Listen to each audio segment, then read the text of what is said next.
Welcome to the Dennis and Judy Show on demand. Thanks to our sponsor, Value City NJ, with 9 locations in New Jersey or online at valuecitynj.com. Don't forget to subscribe to the show so you'll never miss a minute. New Jersey 101.5. What's the easiest choice you can make? Window instead of middle seat? Picking a vendor who sends a great gift basket? Outsourcing business tasks you hate? What about selling with Shopify? Whether you're selling a little or a lot, Shopify helps you do your thing, however you cha-ching. Shopify is the global commerce platform that helps you sell at every stage of your business. From the launch your online shop stage to the first real-life store stage, all the way to the did we just hit 1 million orders stage. Shopify's there to help you grow. Whether you're selling scented soap or offering outdoor outfits, Shopify helps you sell. Wherever and whatever you're selling, Shopify's got you covered. Sign up for a $1 per month trial period at shopify.com/try. Go to shopify.com/try now to grow your business, no matter what stage you're in. Shopify.com/try.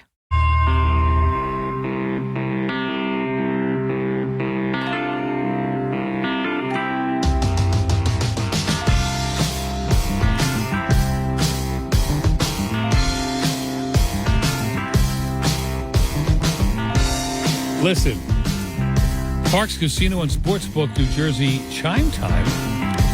It's 10:09. It's Dennis and Judy Show. I'm Dennis Malloy. I'm Judy Franco. Nice of you to come to the microphone, Dennis. So my husband was replaying some of yesterday's show because I gave a shout out to one of the people he works with. Oh, right. And we're Levy, right? Levy, yeah. So the funny thing is he's playing it back for me. He's like, oh, you got to hear it. It was so cute. I turn it on. It's freaking 45 minutes until you start talking. And I'm like, is this a joke? And I realize we do this every day. Like, because we're like, yeah, so anyway, Kyle, thanks for telling me. Relax. It rarely happens, and sometimes it's 5 seconds. Every day. Every It day. rarely happens, and sometimes it's Every 5 day. seconds. I said every day. Are you going to be this bitchy all day? Yeah. Oh, that's right. Seems You that got way. up. You got up a little early this morning. 3:30. Who's counting? Thought it was 3.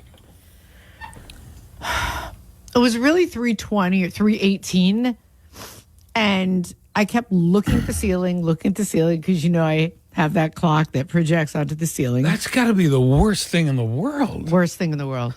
Worst thing I mean, in the it's world. good. You don't have to get out and lean over and look at the alarm clock. Yeah, but it's torture. Yeah. And by the way, they tell you, people who have trouble sleeping. Yeah, don't Like do this. every sleep expert is like, do not even have a clock in the room. Not only do I have a clock in the room, but it's projected like a first run movie theater in front of me. It's like a movie ridiculous. premiere. But the thing is, I need it because otherwise I'm like, I get depressed because I'm like, okay, God, I know I slept a lot. It's almost morning. And I look up and it's like 1:20. The worst. All right, so here's the situation. There's a new drug on the streets, Okay. a zombie drug Oh, yeah, I heard about this. called xylazine. And they used it, it's an animal tranquilizer, but they tried it on humans as a test for hypertension or something. And it just made people too drowsy. Okay. So the druggies are like, okay, get me some.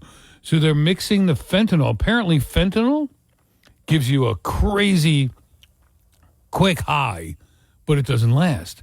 You add the xylazine into it, and then you get the crazy high longer. Now, so what you and blows I are me both away- you and I are both from the I don't want to be high Right. and out of control group. So thank God for that. Are most people like us, or most people like, yeah, get me high?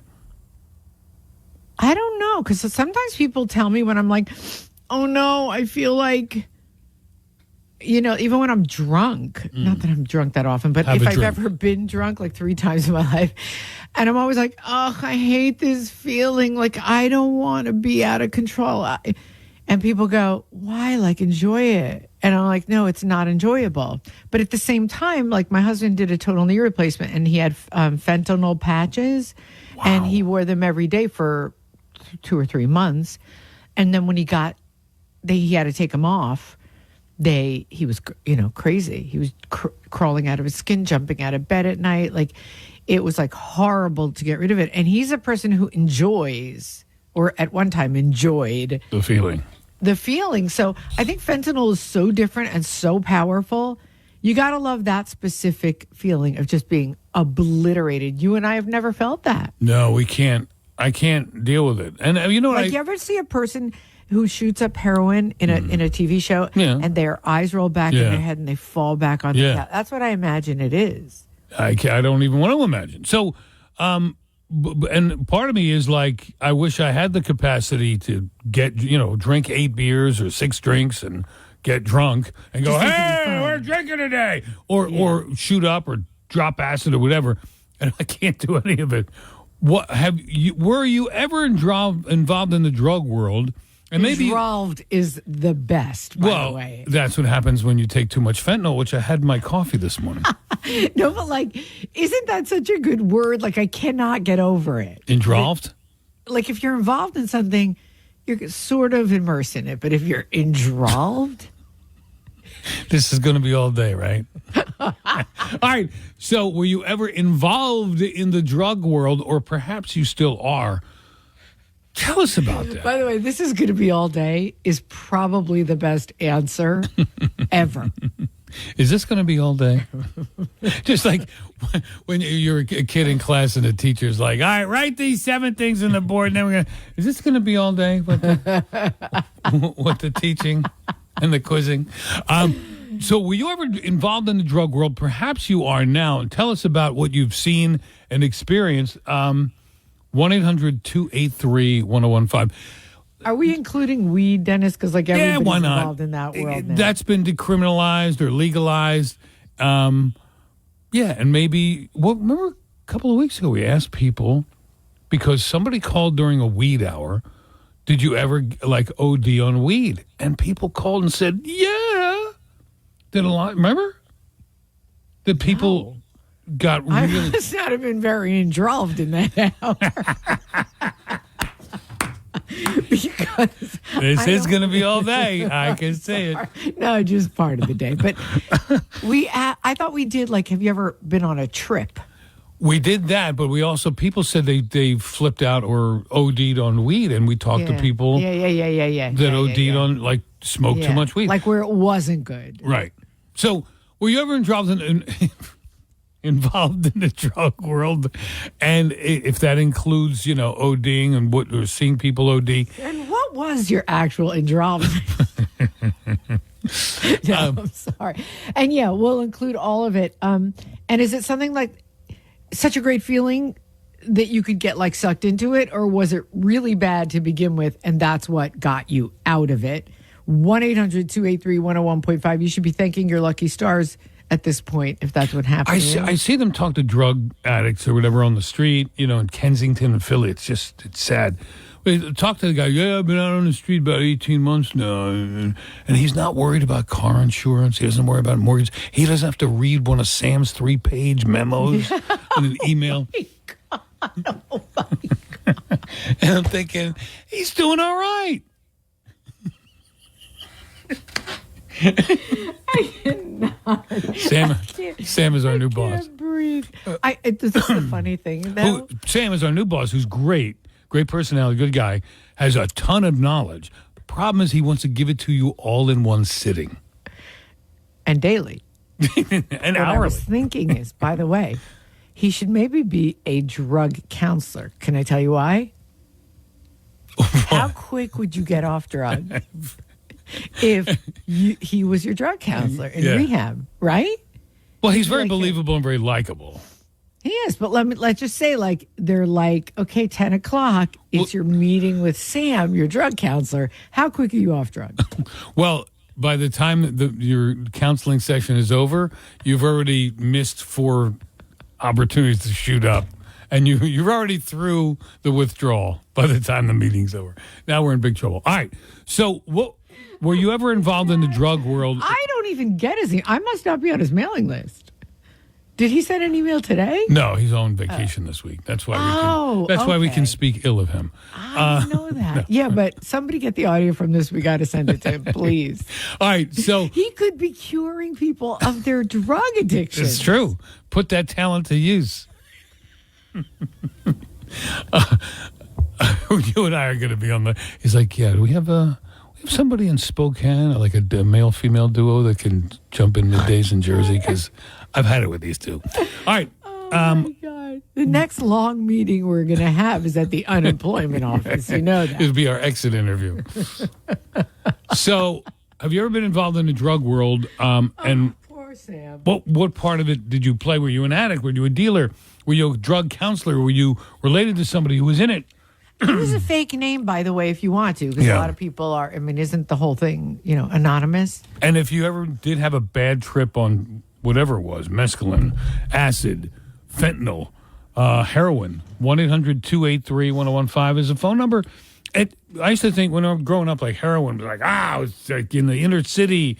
And, Yeah, now it's like every high school. They used to call our high school Heroin High. Not the one I went to, the one my kids went to. That's For scary. a while, it was called Heroin High. What? In the suburbs? In the squeaky clean suburbs? Yeah.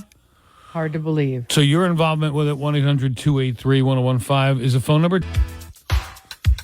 Still got a message on the app chat saying, joking about drugs, my son died of drug overdose. And we're not joking about drugs, joking about our boss. But, okay, I understand the sensitivity if you did actually lose someone to a drug overdose, of course. That's why we're talking about it. Then again, you could only laugh about the emails from Sam if you've actually experienced it. Right. It's a very sensitive subject to a lot of people too. You ever try to get through one of those? Oh, it took me all There's weekend. a support group. Town Square Media gives a support group once a week.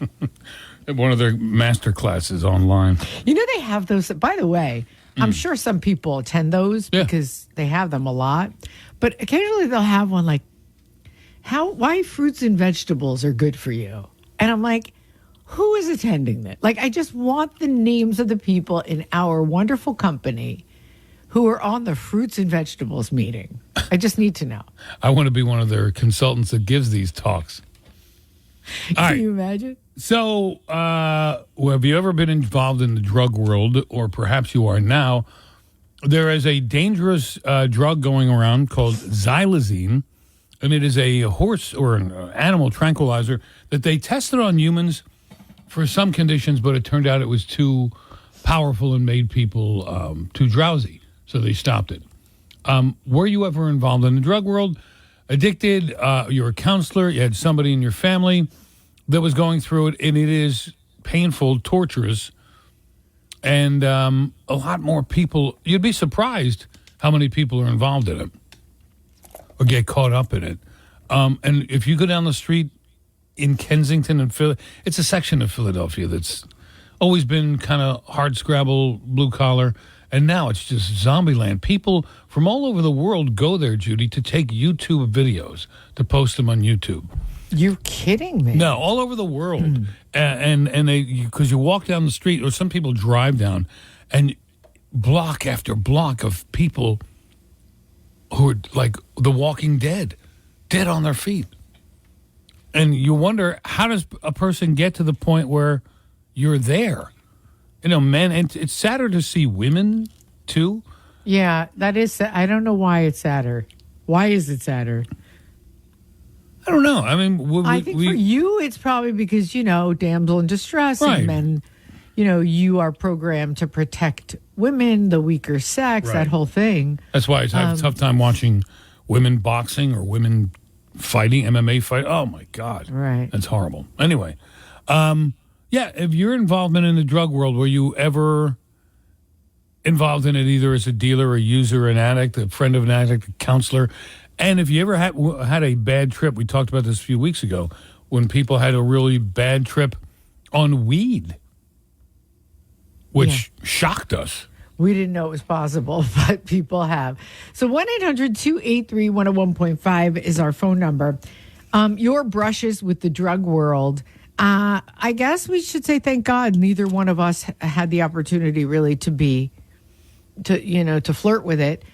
I had friends who did, and I remember I had an English teacher who was a whack job. I've spoken about her before in the air. Anybody who went to Asbury Park High School knew her. And she actually said the first day of class, I want everybody to write on a piece of paper all the drugs that they've tried. It was junior year, and then hand it in anonymously. And so I was like, what was her point? She was just crazy. She was very into she was a hippie. She was into the drug culture. She was bipolar. It turned out to be a very crazy, wacky year. Wow. She taught rock and roll music in English class.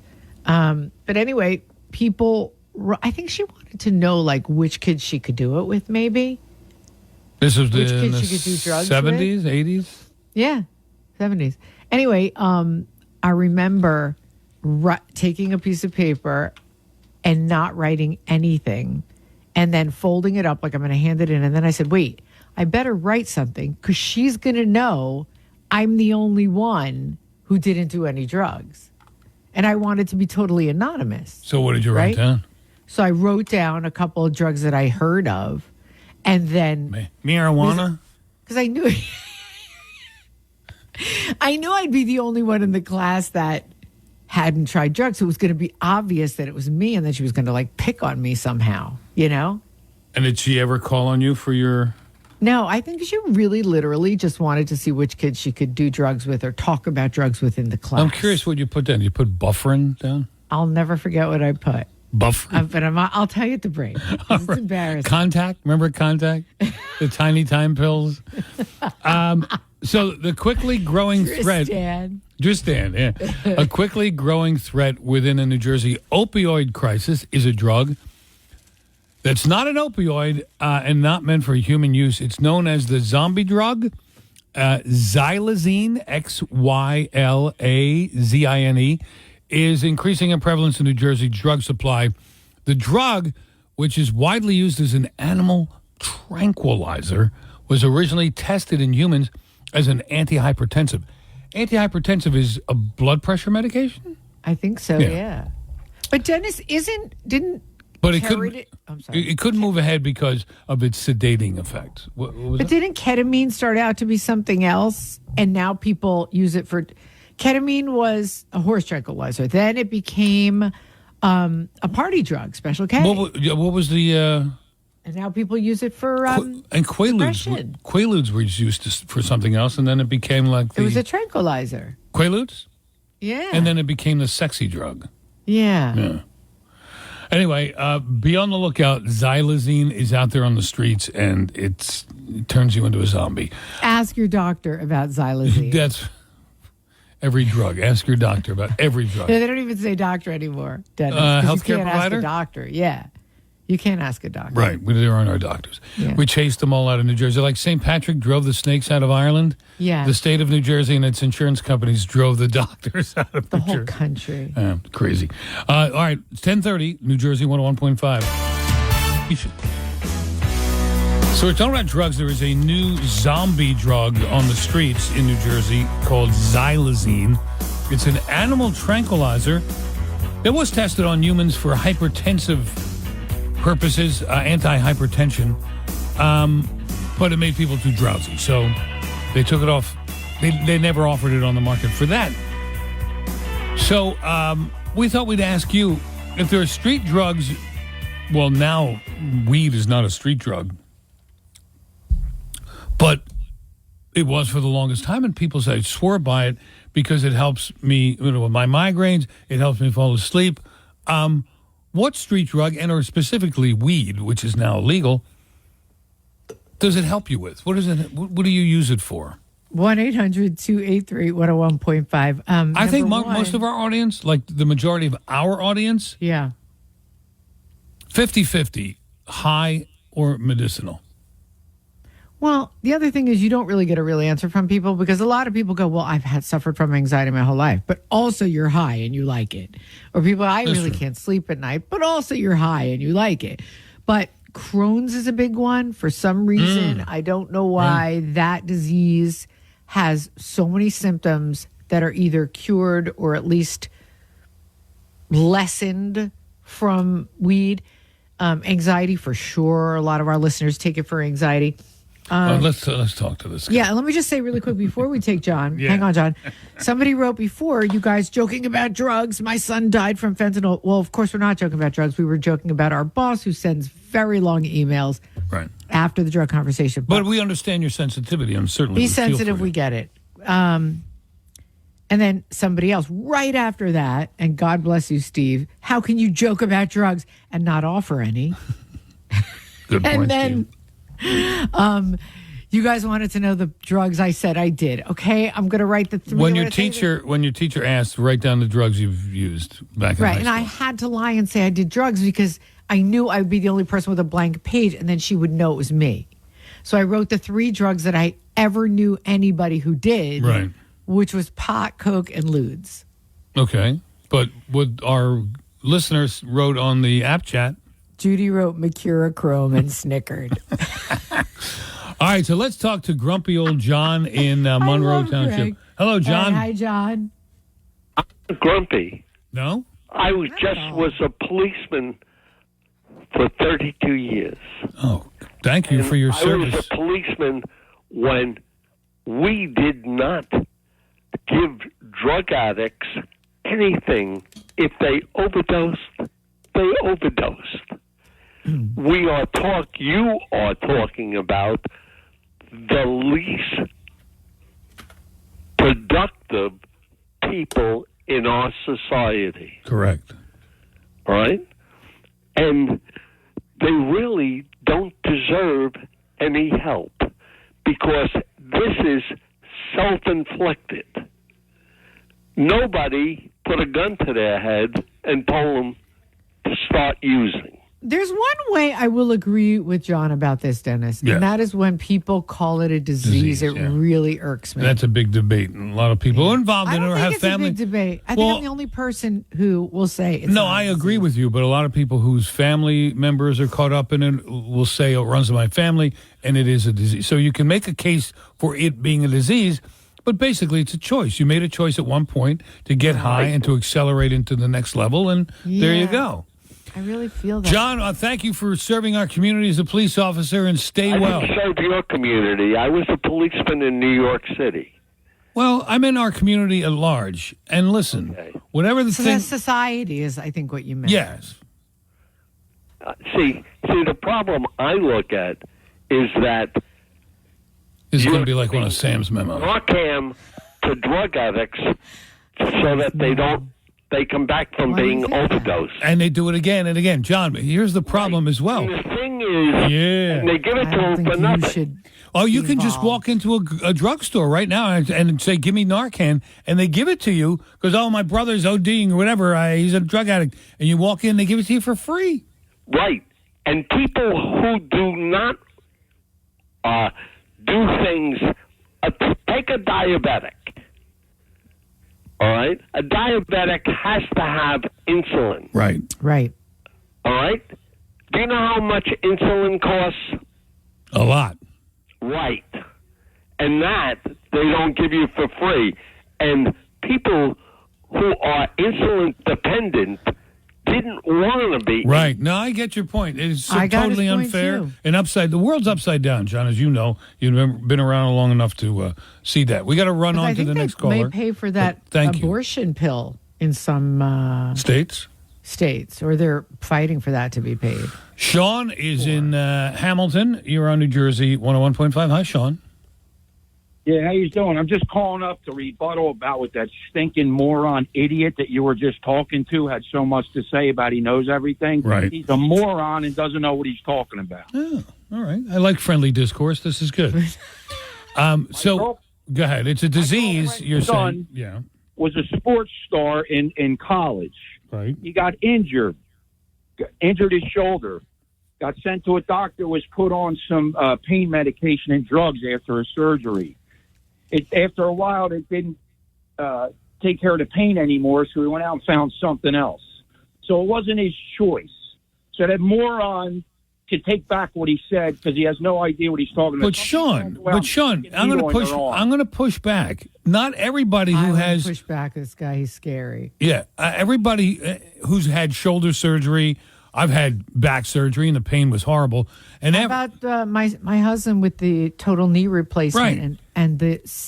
And after a while, you make a choice not to accelerate and go to the next level. It's difficult. Fight through the pain. Very difficult. So there's, somebody like yourself who saw it up close and personal will say, well, it's a disease. And other people say, no, it's a choice. It still starts with a decision, unlike other diseases like cancer, which do not start as a decision. Diabetes could start as a decision as well if it's type 2. But Sean, I'm sorry about is he okay now? No, he's dead. No, he passed away. Yeah. All right. Sorry for your loss, Sean. Appreciate the call. And, of course, we can't expect him to. Once somebody dies from it, Dennis, nobody's going to see my side of the argument. But I will argue this is a hill I will die on for the rest of my life because I have a very close family member who was addicted to pretty much every drug on the planet and then one day said, I'm not doing this anymore, and then had a surgery that required every narcotic in the book and didn't go back. All right. You want to talk to if that Patrick? person has a disease, then why didn't he go back? Something real quick. Can I say something real quick? Real quick. Go ahead, Patrick. Go. Real quick, I think that the disease is mental illness, not being a drug addict. And real quick, to capitalize on his point, my grandpa was 80, fought in the Korean War, World War II, fell off a ladder when he was 75 years old, and these doctors put him on OxyContin, and he didn't have a choice. He didn't want to be a drug addict. And you know what he did? He got addicted because they were prescribing him 240 milligrams of OxyContin a day. That was not his choice. He's a good man, and those doctors are scumbags. That's all I have to say. All right, Patrick, thank you. I disagree with you because I think that the OxyContin, while it was an epidemic, and they want to, that family, what's their name, Sackler? Yeah. They're dying to vilify this family, but I will tell you one thing, OxyContin helped many more people in the beginning than it harmed. And I will tell you something else, Dennis, that a lot of people need to understand. People got off of OxyContin. Right. Not everybody who took a pill became addicted. So stop it, people. All right. Tommy was an addict. He's clean now. Dying to talk to him. Tommy, don't go away. We want to hear your expertise on this topic. There's a dangerous zombie drug going around New Jersey now called xylazine. It was an animal tranquilizer, and people are mixing it with very, very dangerous fentanyl. So look out. It's just a warning. We have fast traffic in your call coming up. Don't go away. 1044. Dennis Malloy here. And if you're thinking about giving your home's exterior a makeover, you got to check out B&B Siding and Roofing. It's a female-owned business serving New Jersey for over 30 years. And they've transformed more than 5,000 homes. They have style-guided experts, friendly consultants who help you every step of the way in designing your dream exterior. They pride themselves in having superior customer communication and doing quality work. They have financing options available, and they back their work with a lifetime guarantee. There's no high-pressure sales tactics. They've got an A-plus rating from the Better Business Bureau. And I know how important honesty and transparency is when it comes to finding the right company to work on your home. B&B Siding and Roofing are the real deal. Get started today online at bbsiding.com. We're talking about drugs this hour. There is a dangerous new drug on the streets in New Jersey called xylazine. It was an animal tranquilizer. They tested it for human use, but abandoned that idea because it made people too drowsy. So drug users are using it now in combination with fentanyl to prolong the high. This fentanyl apparently fades quickly. So we asked, were you ever involved in the drug world? Let's see what's going on there. Bring awareness, as people like to say. But boy, you got all kinds of arguments, which is good. Makes for good radio sometimes. Tommy's in Warren. He was an addict, and he's clean now. Hi, Tommy. Thanks for calling in. Hello, Dennis. How you doing, pal? Good. How are you? Judy. I'm great. Doing great. But I like to tell you, I got a little upset with that one cop from New York talking about, people deserve to die and they're hooked on this stuff. Let me tell you something. I was a successful businessman most of my life. I'm 69.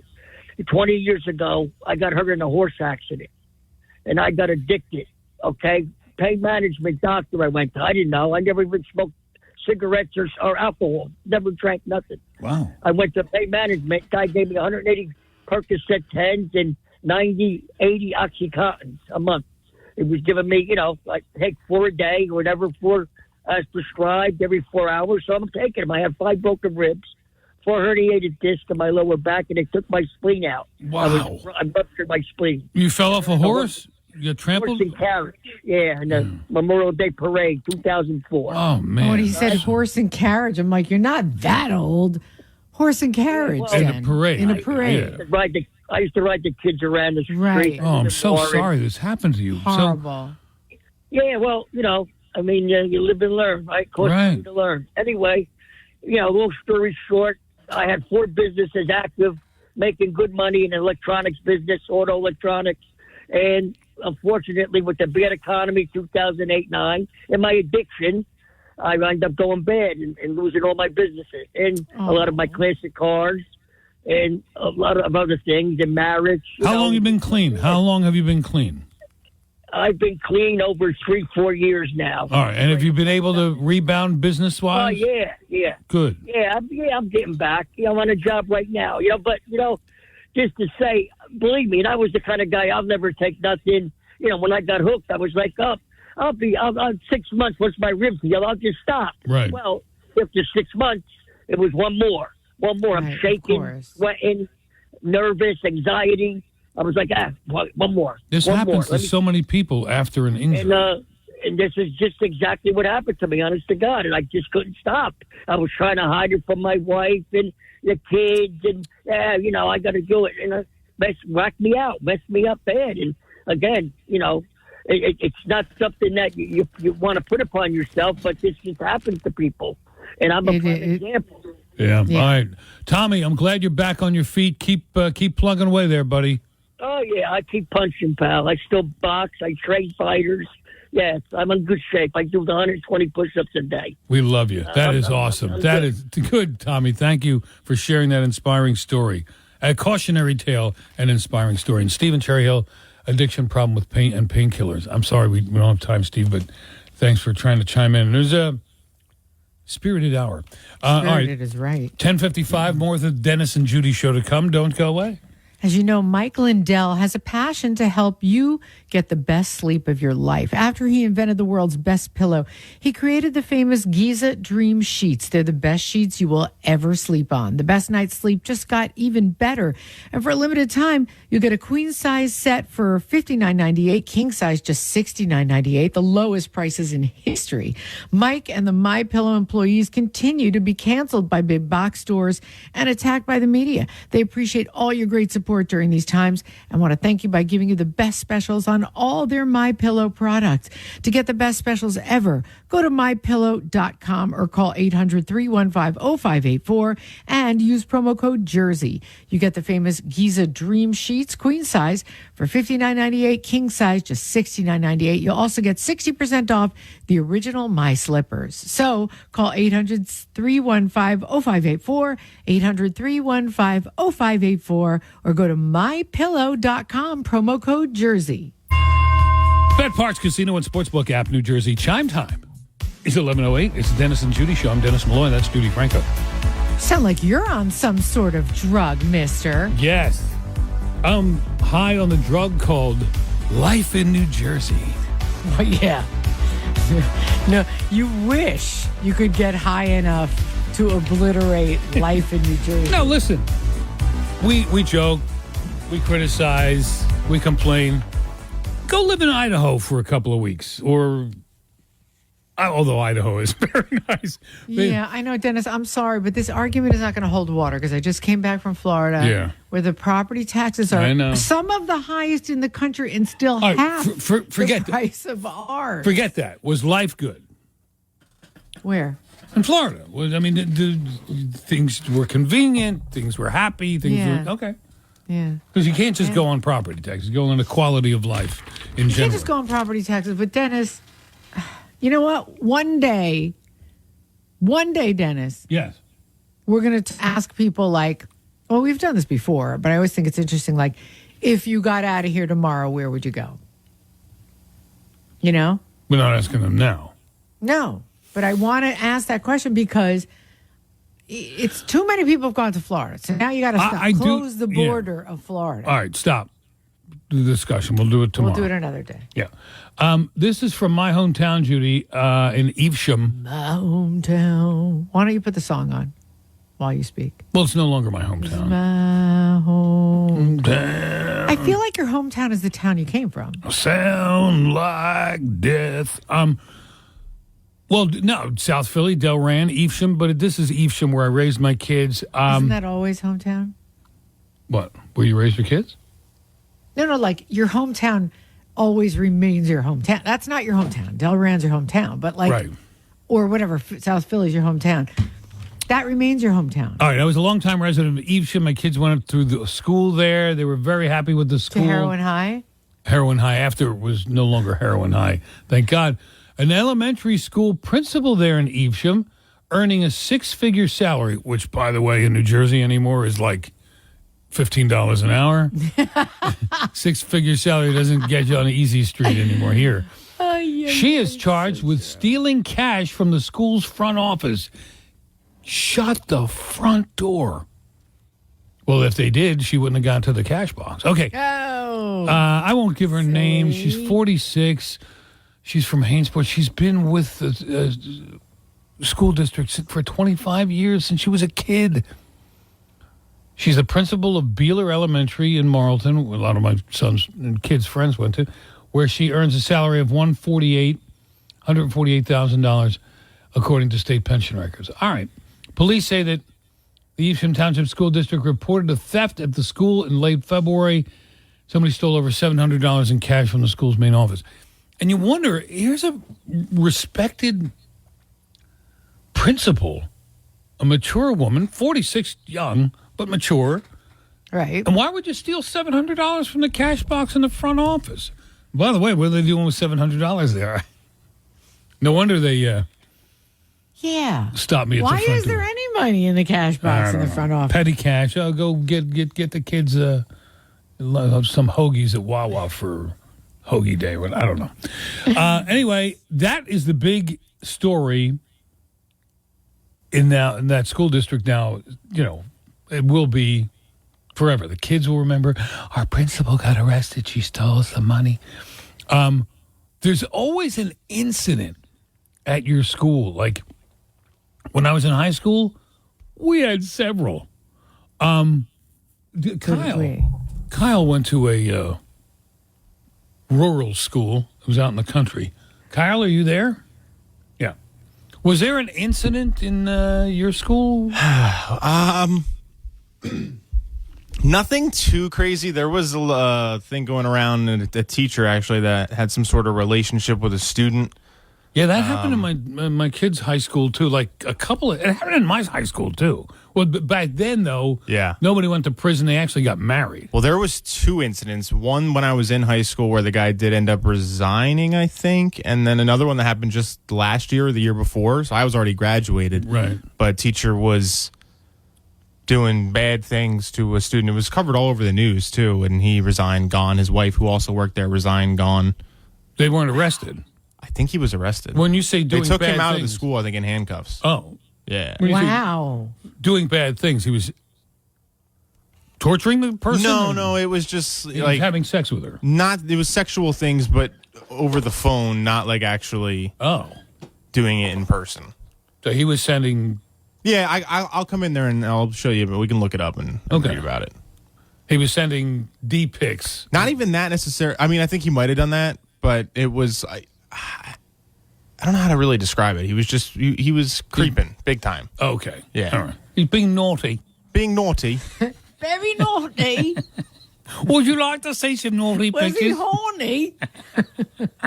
God, let's not start this again. You're making fun of sexual contact. Okay, relax, people. Right. All right. So this woman, without offering any.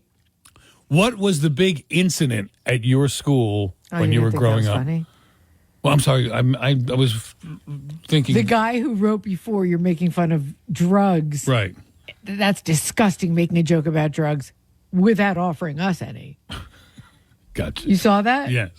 So I made the same joke. You making fun of sexual contact without offering us any. Well, it could be naughty. So what was the big incident at your school? And it's a form. Oh, okay. Yeah. 1-800. The big incident. 1-800-283-1015. 1-800-283-1015. Okay. So I went to two schools. That's why this is going to be so interesting. Two At the high same schools. time? No. 9th and 10th grade, I went to like a very stiff, proper finishing / prep school. It was $1 million a year. We all wore uniforms, the kilt, the whole 9 yards, white blouse. The boys wore ties, jackets. There, the biggest incident was like, during ballroom dancing, a guy asked a girl to dance like 15 minutes into the dance. I mean, this is like literally what it was. We had to take ballroom dancing. But I found out afterwards that there was a teacher there who was smoking weed with all the kids. He left in the middle of the year. I didn't know why. So apparently he had been fired because he was smoking pot with all the kids. Even today, that would be a big offense. Yeah. With it legal and everything. But imagine what that was back then. He was a very cool teacher. So now it makes sense. So that was the incident. Asbury Park High School, we need a week of shows. For the incident. People, you have one that stands I hate out? to say it, but like, I don't know, there were kids getting injured every day. There was a kid one year that passed away from drugs. A lot, 2 or 3 girls in my gym class were pregnant every year, and you had to wear the gym uniform. So I thought this was an incident. Apparently it wasn't to anybody else. It was just like you got a note out of gym if you were pregnant. Wow. Yeah. Well, speaking at our high school, Yeah. she was a senior, he was a junior. Their parents were both divorced.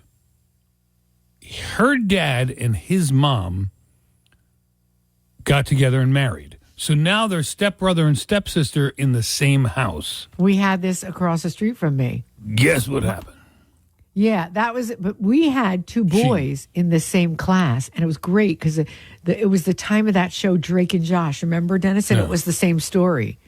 Drake and Josh was like our kids watched it. It was a 90s show. Okay. And he got him pregnant?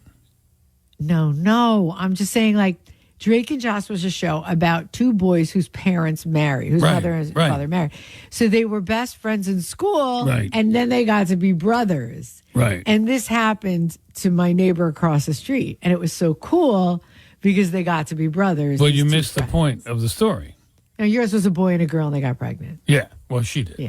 And then she went away for a while. And everybody's like, where did But she why go? is that wrong? Oh, just because their age? Yeah, they were young. like, and, if you're a well, back then, stepbrother- when a girl got pregnant, you just sent her away. You didn't. Right. See, not in Asbury Park High School. It's like you just gave her a bigger gym uniform. Yeah. Wow. Because you got out Not- of gym. not at Holy if you were, Cross like in your High School. 5th month. Yeah, no. But you could not get out of wearing a uniform. All right, we have a couple of good stories. What was the big incident when you went to school? 1-800-283-1015. Al, Eddie, hang on. 11:18. Here. Dennis and Judy Show talking about the incident that happened when you were in school this week. The incident in Evesham was, I feel so bad for the lady, a principal at one of their elementary schools in Marlton. Evesham's also known as Marlton. Was accused of stealing $700, and then she's on leave now from the school. She's been with this district for 25 years, since she was right out of college. 46 years old. I'm not giving her name.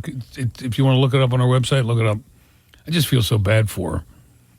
Yeah, it's. I mean, I don't know why making $150,000 a year would you need to steal $700 from the front office cash box? I don't know what the whole story is. So anyway, we wish her luck. Until then, we feel bad. Oh, I just want to say one more thing real quick, Dennis. Breaking news. You know, there's a huge, like... Yeah, one of my family Facebook, members Instagram had a addict. Facebook problem this morning. So You were good. She tried to log on, said you're going too fast. She said, I've never been too fast on social media. Something's wrong. Okay, so then we got a And then I went on Instagram, which of course is the same company, same thing. Right. And then we got a memo from somebody within our company saying, by the way, everybody knows there's this outage. But it just freaked me out because I thought to myself, like, imagine if it went on and on, how many people's lives would be destroyed. The people who live and die for Facebook and Instagram and all the other things, Twitter, I guess they don't own Twitter anymore. But you know what I'm saying. Okay, we got to do this as a topic next hour. I'm hoping it's the Chinese and they've destroyed it. Oh, that would be fantastic. But would it be great for you or would it be horrible for you? I mean, it would be unbelievable. I would feel that somebody took a big old, what do you think, that thing that cuts chains? Bolt cutter. Bolt cutter, and took a 200-pound ball off my leg. Yeah. All right. Well, maybe we'll talk about that next hour. We'll follow the story. By that, I mean you. Right. We're following the story, Facebook and Instagram, some sort of outage. Was it a hack? We don't know. We're following it, and we'll give you any updates, and maybe we'll open it up for discussion at noon. Right now, we're talking about the incident that happened while you were going to school or at your school. Al's and Tom's over. Hey, Al. Hey, how are you guys? Great. How are you?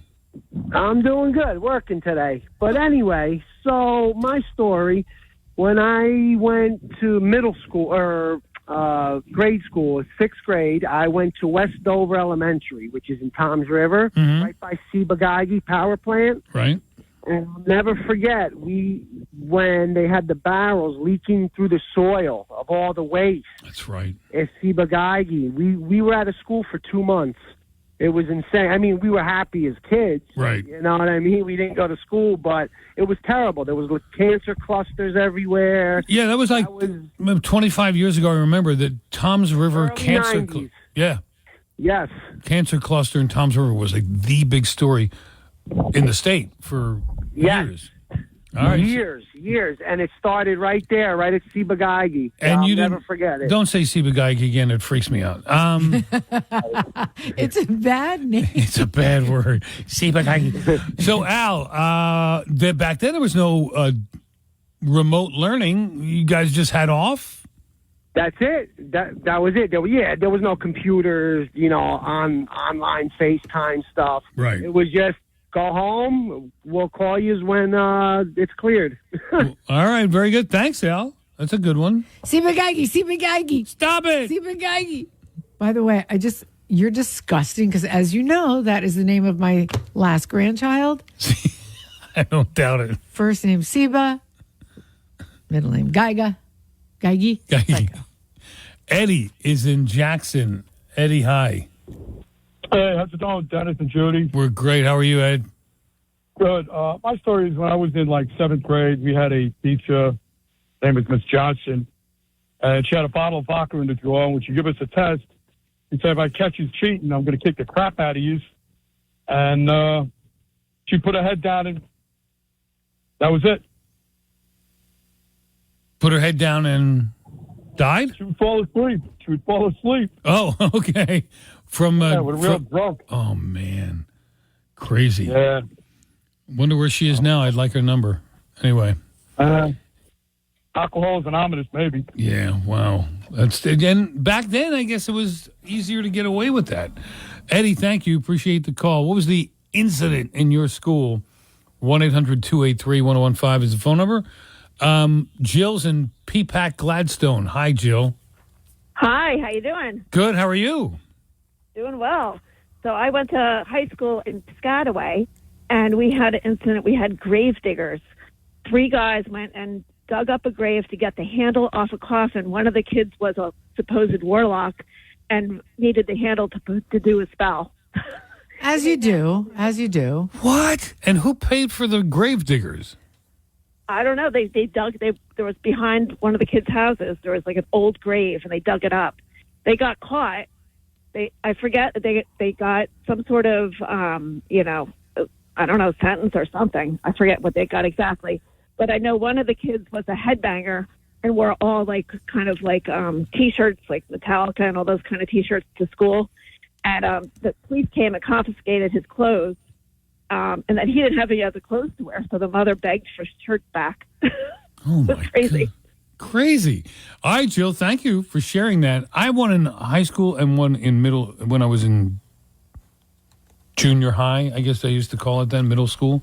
Yeah. The one in high school I'll save for next half hour, but middle school, I just moved to Delran. I was in 8th grade, and there was a big field behind the school. You're not going to talk about the incident when you saw a girl with a hairy chest, right? No, that was in the pool in the summer. That was the incident. This happened behind the school. When I got to school, this was a story that was circulating around the hallways. Mm-hmm. A guy grabbed a girl, molested her, possibly sexually assaulted her. Uh-huh. She had an older brother or two, and they went after this guy. And it's true stories. I mentioned this on the air years ago, and a guy sent me the newspaper clipping. I meant he was tarred and feathered or something like that? They tarred and feathered this guy and left him tied to the fence behind the school. It's fantastic. It's the best story I've ever heard. And I thought... It's the way it should be. And I was talking about it on the air wondering, was that urban legend or what? And somebody sent me the newspaper clipping from the Burlington County Times that this happened. I remember you showed it to me, and both of us had the same reaction. The reaction was, that's so much better than calling the police on him and putting him in the system. Right. He will never touch a girl again after that. All right. Alan, hang on. We'll talk to you next. A principal has been arrested in Evesham, where I sent all my kids to school, for stealing $700 from the front office. What was the incident in your school? Every school has one. 1-800-283-1015. It's 11:30. Huh. One of our astute listeners noticed that Rick Rickman said Travis Kelce retired yesterday when it was Jason Kelce that retired. I don't know if they misheard it or Rick misread it, but we know that it's Jason that retired. And by the way, if you and I ever retire, we'll just say thank you, goodbye. Why Jason needed 45 minutes to say he's leaving, but he's beloved and he's the good Kelce, so... I was thinking of dragging out our retirement speech by reading one of our boss Sam's emails. Well, that'll be a lot more than 45 minutes. All right, so what was the incident at your school? There was an incident this week in Evesham, Marlton, New Jersey, where all my kids went to school. The principal of one of the elementary schools apparently stole $700. And she's on an unrelated leave. And she's been there 25 years. She's 46. And aren't there like 150 principals, by the way, too? Well, that's one elementary. I don't know how many they have at the elementary. There was 12 assistant principals when my kids went to Cherokee. There was like 2 principals, one north, one south, and then there was 6 at each school. Because, they had to send out letters and stuff. Yeah, of course. And count all the days that people took off. Right, count all the pensions. I mean, count all the days. Why is it so expensive here? I don't get it. I got a sister in Ohio. She pays like $300 a year. Why is it so expensive? Go to Cherokee High School. Yeah. Ask to see one of the 12 assistant principals. Alan's in Flemington. I'm sorry, but I digress. Oh. Alan, hi. Hi. I have an incident from my high school. This goes back about 50 years. I'm from, I was living then in Brooklyn, where I grew up. Okay. So it was one of the very big high schools. I think it was the biggest high school at that time in New York City. Anyway, we had, everybody had to go swimming. We had an indoor swimming pool, at least at that time. And during my sophomore year, you had to take swimming in lieu of phys ed. So it was, boys one period, maybe girls another period. We actually, at least the boys all swam naked, by the way, which was interesting. What? The boys, you had to take all your clothes off. There were no swim trunks. Were you embarrassed? I was I think I was about 14, 15. I was embarrassed, but you had no choice. You just had to do it. Oh my God. And then you take a shower, and then you go into the pool, and that's it. It was right in the middle of the day. It was a heated pool, so that was okay. But it was a big class, maybe 40 in the class. And, they teamed you up. You had a buddy. And then every so often during the hour or something of swimming, you would have a roll call, and you raise your hand with your buddy, 1, 2, 3, to make sure that everything was okay. So we did that. It was a normal period, and we left, went on to the rest of the day, and during the day, we heard that there was a kid that never made it out of the pool. One of the high school kids. I think he had some type of a disability because he walked with a pretty bad limp. But still, he was okay enough, to take swimming. And I assume he had a buddy. I don't know what happened to his buddy. No one noticed. No one noticed that the kid had drowned in the pool. Oh my God! Wow, that is a big incident. But Alan, you said this is 50 years ago. You're talking about in the early 60s. You were in high school. I was in. Yeah. Okay. Yeah. So back then, and then you talked about naked boys in the pool. Nobody had swim trunks on. Do you remember any of your classmates being gay? Oh no. In fact, sure there were, but they didn't come out and talk about it. No one came out and talked about it, and the embarrassment just was boys of 14, 15 taking off the clothes. Yeah. Right. All right, Alan, thank you. Appreciate the call to New Jersey 101.5. I remember we had 2 kids in my class in high school, and then we knew that they were, we didn't know gay wasn't a thing. We did too. We didn't know it was gay. We just said, this guy's like a little weird. Well, it was put our like finger on it. soft or sissy or whatever. Yeah. But we didn't think the 2 of them would engage in physical activity with another guy. No, that doesn't happen. If you did back then, you would vomit. Yeah, that was. Yeah, we didn't know what we know today. Right. Back in the 70s, like my daughter, they were in high school, and that was 15 years ago. They would have like a gay day where everybody, supported your gay classmates. Right. And she'd ask me, "Well, did you have this in your high school?" I said, "We didn't know what it was. It wasn't a thing." Right. Wasn't a thing. It wasn't a thing. All right. So in high school, my high school, went to Catholic high school. A friend of mine, who's now deceased, God rest his soul, was a great kid. His parents were fairly well off. His father was a captain in the Merchant Marines. And he flew a plane. He didn't have his own plane, but he had access to a plane. Yeah. And one Saturday afternoon, he and another classmate decided to take the plane up. He was allowed to take it up without the instructor. I guess we were 17. Maybe he was 18. He was a little bit older, senior year. Well, he buzzed the homecoming game. That's the whole story? Well, he, went real low during halftime. Oh, but he was fine. He was fine, but the principal was irate and was about to call the FAA and, took the numbers off the plane.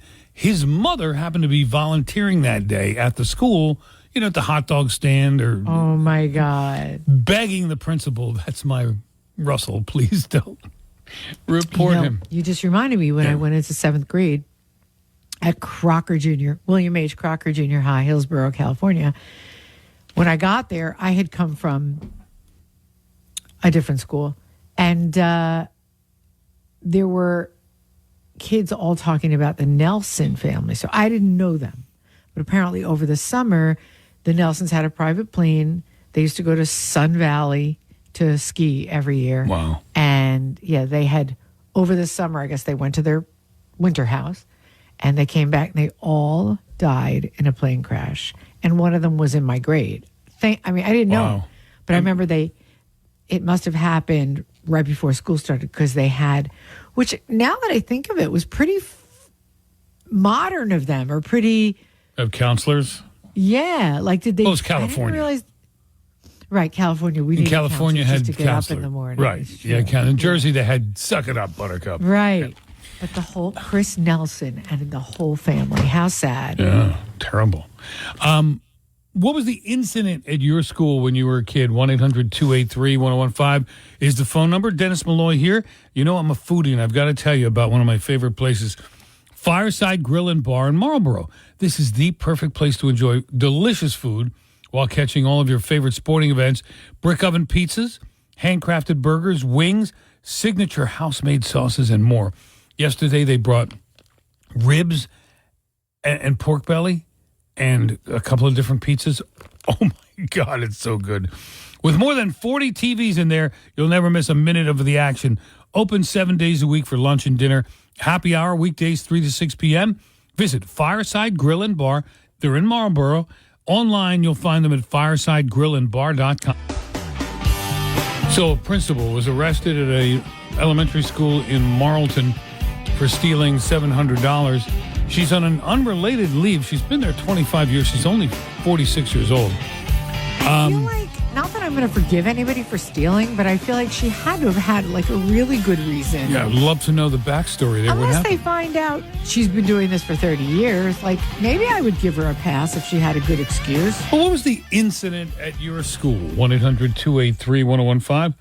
Earl is in Bloomsbury. Hi, Earl. Hey, how we doing, guys? Good. How are you?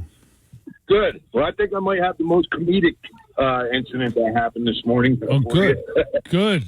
So I grew up in Phillipsburg, and in 1996, our high school had a pretty good cheerleading squad. Like, they went into the competition down in Orlando and all that. Mm-hmm. Well, it turns out that the hazing portion of the squad went for the freshmen was they were peeing on each other, and they got caught. And it made national news. I mean, Letterman made a joke about it, and we were the joke of the nation for about a week or so. Wait, these are girls? Yeah. And what is Phillipsburg called for short? Oh, we're the State Liners. Oh, P-Burg. Oh, yeah. P-Burg, Dennis. Yep. Maybe it was just part of David Letterman's stupid cheerleader tricks. I honestly don't remember the exact joke he made, but he definitely made one. So those cheerleaders... I got one. Oh, no, I'm sorry. Those cheerleaders would be about 46, 47 years old. Yeah. Yep. Oh, okay. Yeah. I have one more that's pretty serious that you guys might be interested in. So 2 years prior to that, we had a gentleman go to a local KFC, which was near our high school, use the payphone, and call in 11 bomb scares in a row, 11 days in a row. And so they had us all out in the stadium, and they searched the whole place. I mean, each time they had to do this.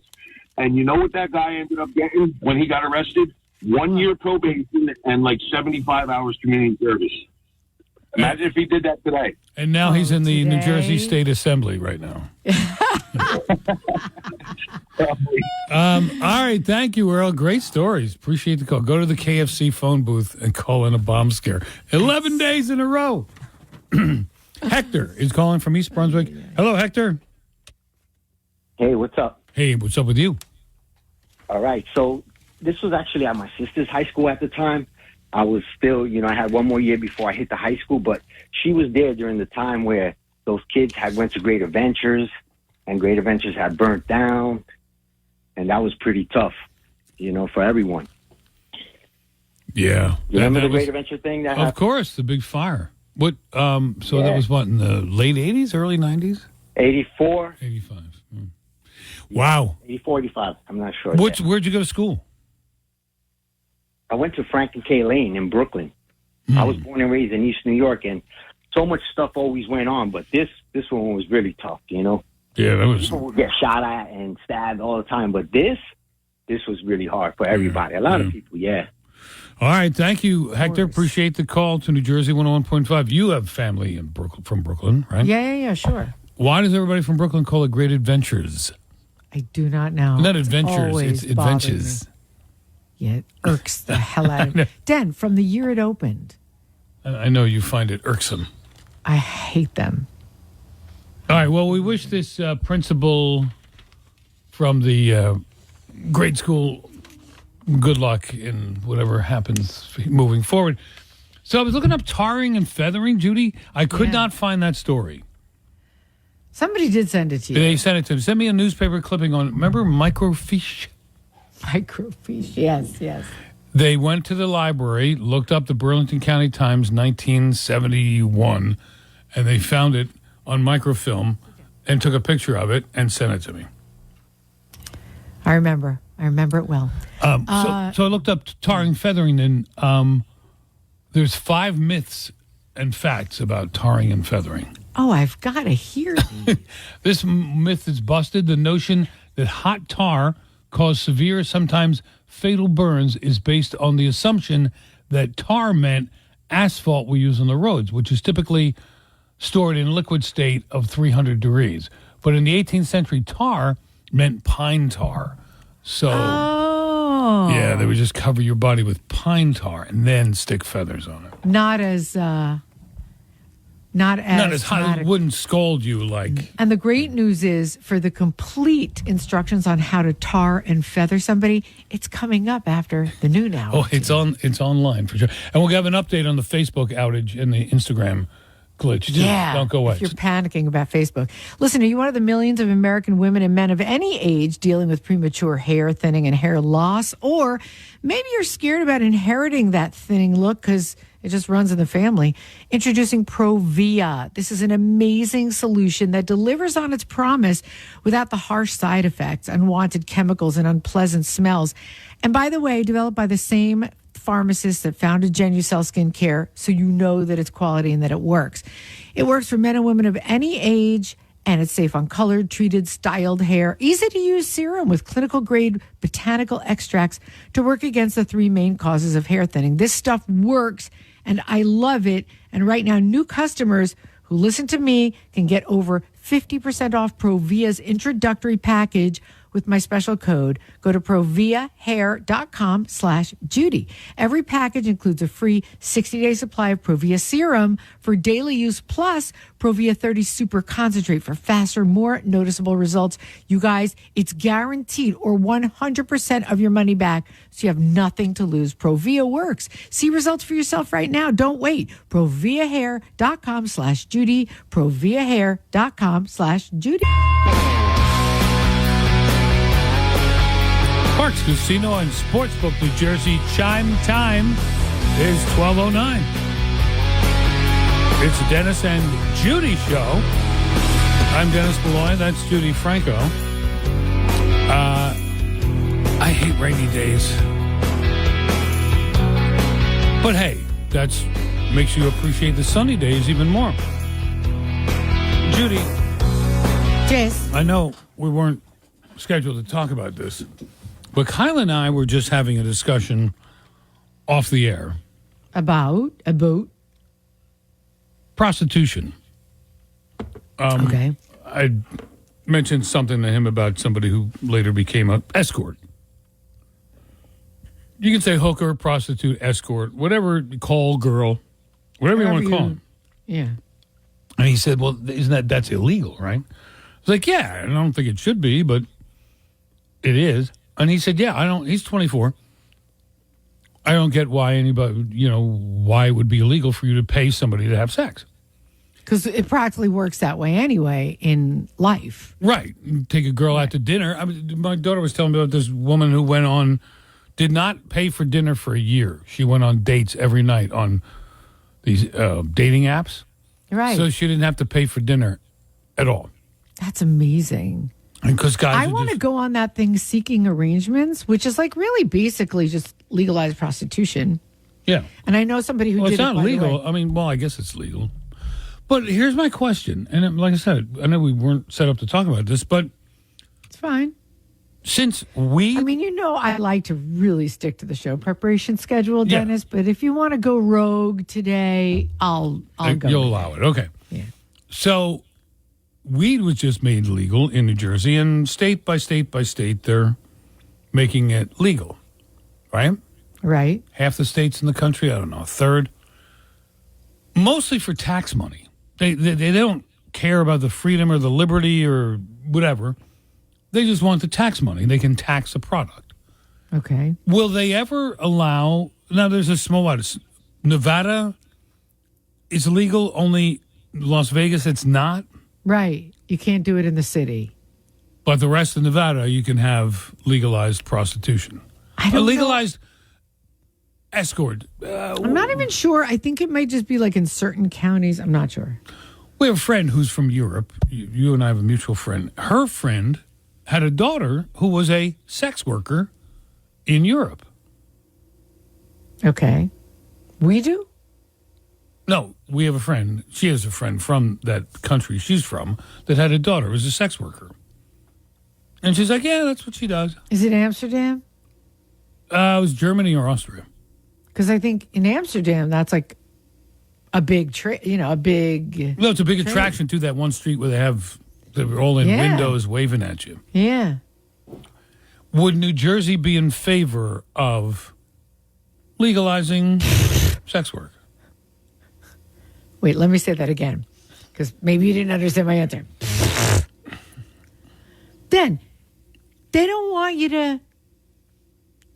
anything to be legal. But they legalized weed.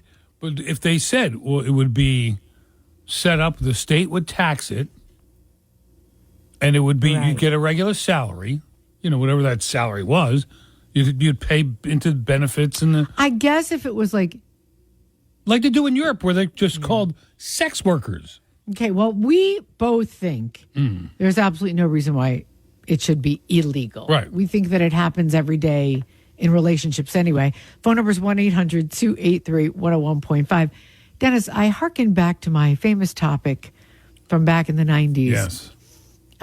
When this was actually something that I would do in my relationship with my husband.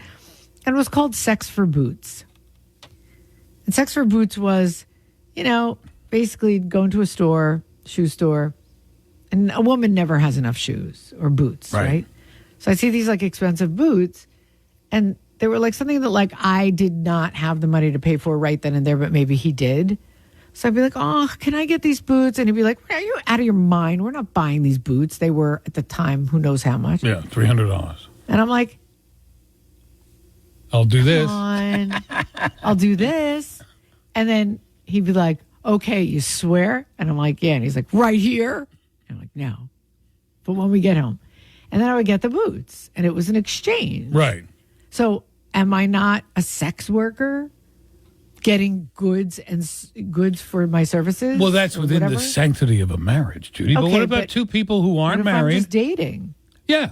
I would love to hear the general, and especially from women, what your opinion would be on legalizing. I don't want prostitution sounds evil. Legalizing sex work. Legalizing sex for money.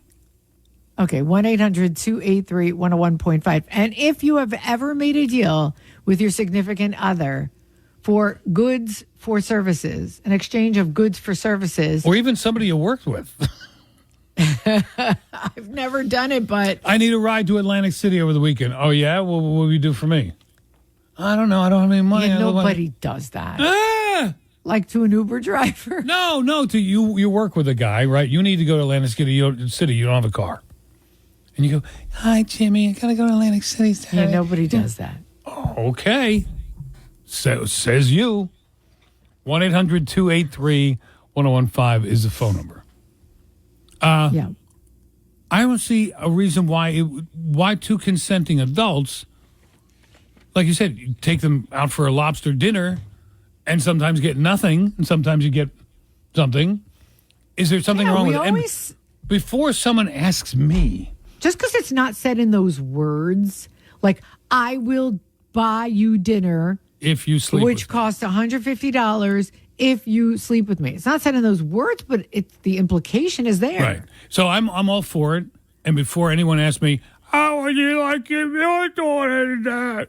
What? I don't even know what that person asked. How would you like if your daughter did that? Of course I wouldn't. There's a lot of things I wouldn't like my daughter to do that are perfectly legal already. So don't ask the question. You're stupid. Let's talk to George, who has an opinion in Colonia. Hello, George. Hey, guys. How you doing today? Good. How are you? I'm okay. Listen, I happen to agree with you guys. People are doing it every day, in relationships. What's the big deal? Getting paid for it. It's just another job. They're in relationships. But if you're not in a relationship and it's a stranger who just wants $200. So the difference you're saying is it's a relationship? I'm just saying. No, what do you mean? You and I are in a relationship. Yes. Right? We're friends for a long time. All of a sudden today I come to go down. By the way, I was just thinking, I'm short on the rent this month or whatever. if you could like front me the $2,500 for my mortgage, I'll have sex with you later. How is that not prostitution? Just how much later? Just because, no, but I'm saying just because we're in a relationship, it doesn't change it. Yeah, you're right. You're right. I'm thinking relationship like a husband and wife. Yeah, but you and I are like Can I ask a closer than question? husband and wife. Yeah, sure. But doesn't this happen every night at clubs? People hook up one night, sleep together, never see each other? True. And no money's exchanged. Maybe some, germs are exchanged. George, I'm 1,000% with you. I don't understand why it's not allowed. And I think, you would protect women more by getting pimps and hustlers out of the business and getting them off the street. You could do it legitimately from your own apartment, or what you have to register or whatever. It would be safer for women. Yep. Yeah. Thank you, guys. Thank you, George. Appreciate the call to New Jersey 101.5. Why don't you and I just do it? Set up a brothel? Yeah. But we won't trade actual money. We'll do like bananas. Bananas. And we'll find girls. I mean, listen, we got a plethora of attractive women listening to us right now who might want to do it. Who have a real appetite for bananas. They may. We've never. No, it's the guys that have to have the banana appetite. Okay, I'm confused. But if any state would do it, I don't think New Jersey would be at the top of the list. California, maybe? Is there a line? I think it's a moral line that society is afraid to cross. Like weed, okay, we can do that. We collect tax money. Yeah, but I don't know. Like, did you ever think 50 years ago, when you were a kid, that one day it would be legal? It was just as crazy a thought, Dennis. Even then? All right, let's go to Gigi. We'll talk to you next. And Chris, hang on. 1-800-283-1015 is the phone number. 12-9 Jersey. So in some European countries, it's legal and very common to be a sex worker. Would it ever be legal here? We legalized weed, which we never thought would happen. I think it's a moral line that people are afraid to cross. And I think the legislature, whoever would, there was a lot of pushback against the legislators who brought up the weed thing. But it benefits, people's health, and we're putting people in jail for a long time for no reason. There wouldn't be that kind of push for sex work to be legal. You wouldn't have the same social benefits. Of course. And also, I think women would be most against it. Legislators in New Jersey don't have the balls to even propose a temporary fix on pumping your own gas because women hate it. Bring it up in the conversation anywhere. Next time there's a gathering of men and women. Women hate it with a passion. And our legislators are afraid to even bring that up. So I doubt they'll ever bring up legalized sex work. Dennis, legalizing it in New Jersey, Jay says, would not work. The state would be a terrible pimp. And also, somebody else wrote in, Lee from Freehold, absolutely should be legal. Only problem, every time government gets a hold of something, they screw it up. 100%. That's the problem. You saw what happened with the marijuana. It's more confusing and more difficult now to get marijuana than just asking your kids, to get it from their friends in high school. One of the But arguments. my favorite comment, Dennis, is Pat in Bridgewater, who says, we can't pump our own gas. How will they allow us that pump? Yeah. Like I said, the legislators are too afraid to even bring that up on a temporary basis because they're afraid of the female vote. I think the female vote might push back on this. True.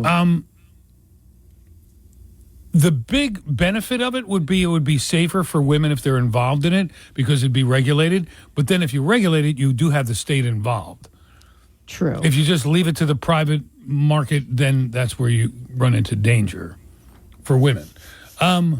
Gigi is in Manalapan. Hi, Gigi. Hi. How are you? Anyway, very good. I was laughing when you were saying about the legalized, sex.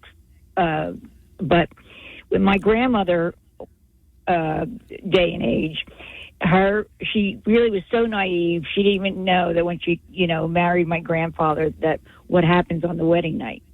And she was totally blown away.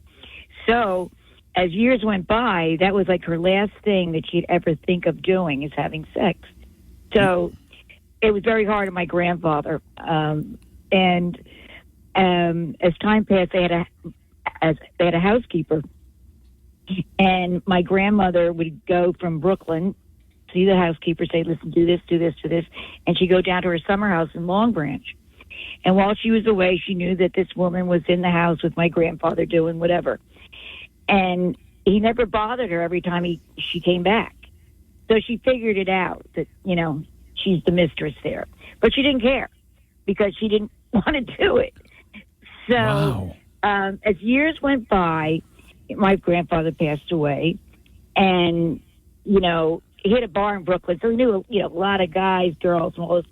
And, everybody knew that this woman was his mistress. But anyway, he dies.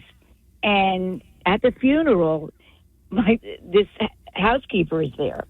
And my grandmother goes up to her and she says, Harriet, I want to tell you, thank you for doing the things that I just didn't want to do. Oh, my God.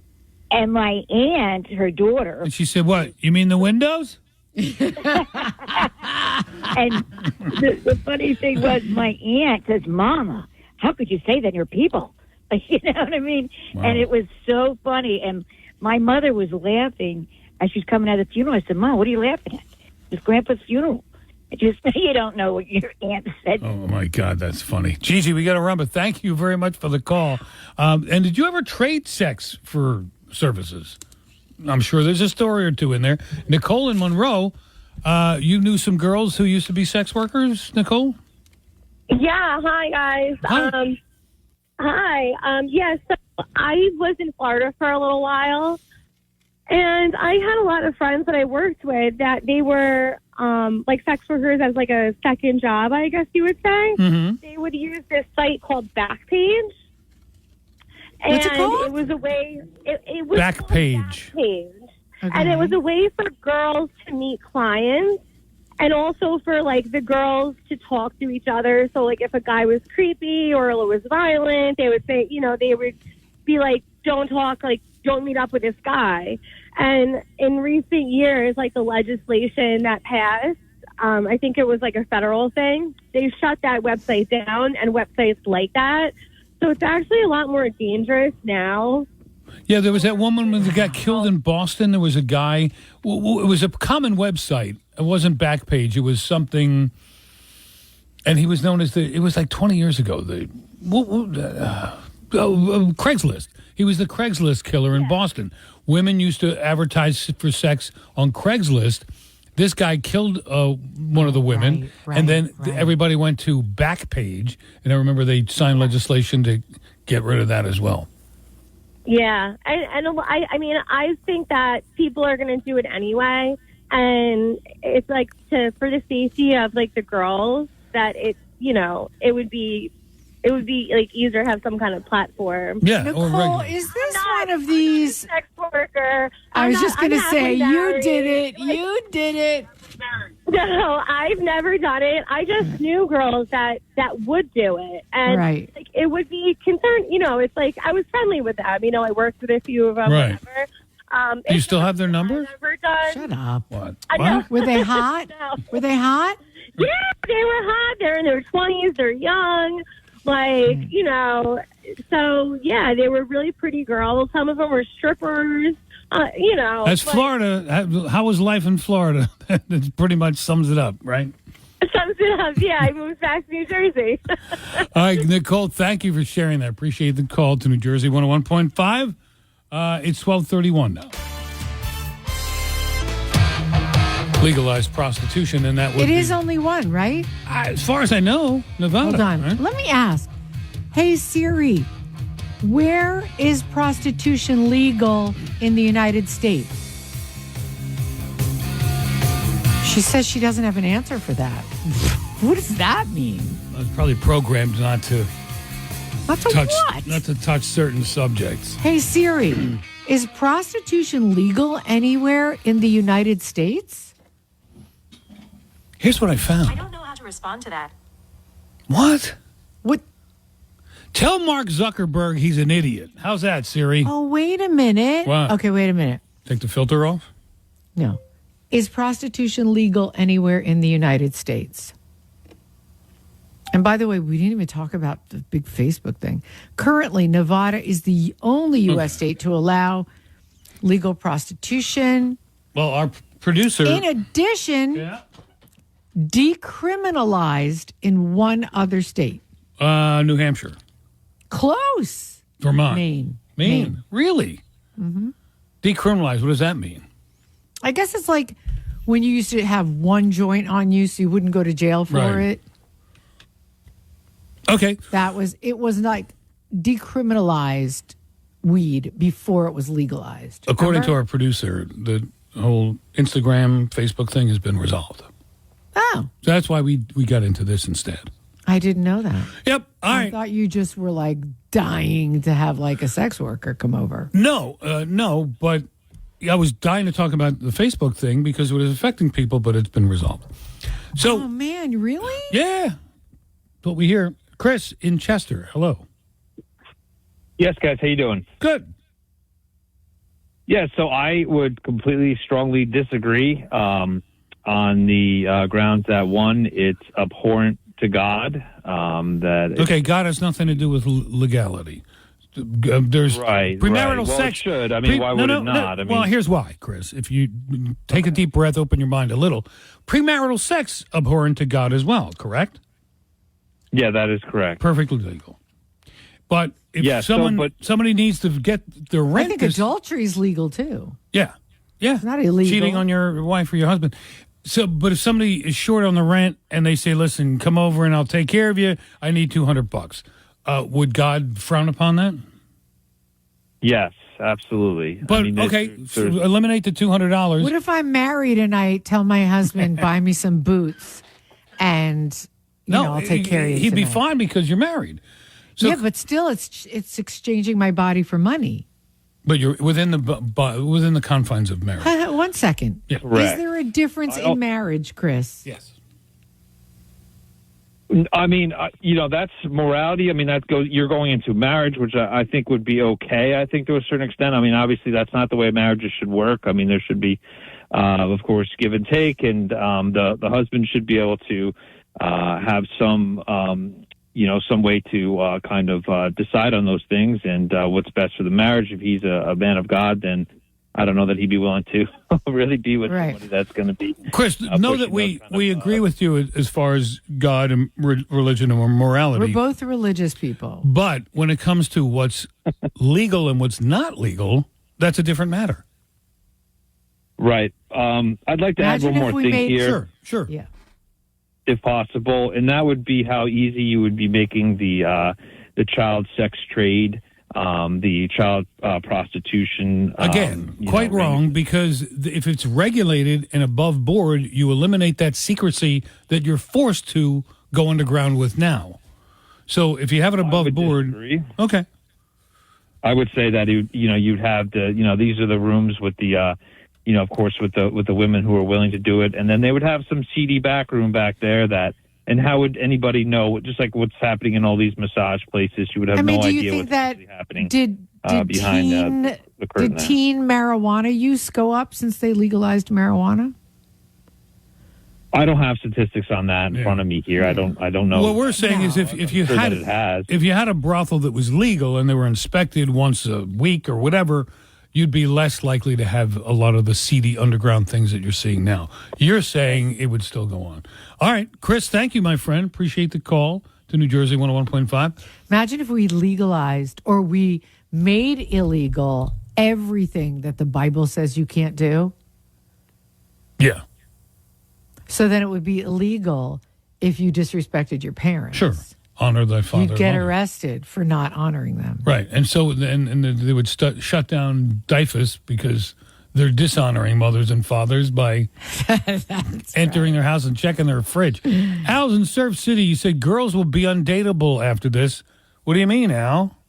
Well, first of all, in all years of doing this, have you ever started a conversation with somebody who used God as their authority and changed their mind when they start with God? No, but you know, it was easy to make the point that Dennis, you did make a point and shut him down about adultery, or whatever it was you said. Forget premarital sex, and then you mentioned Premarital adultery. Yeah, but anyway, Al, what's your point?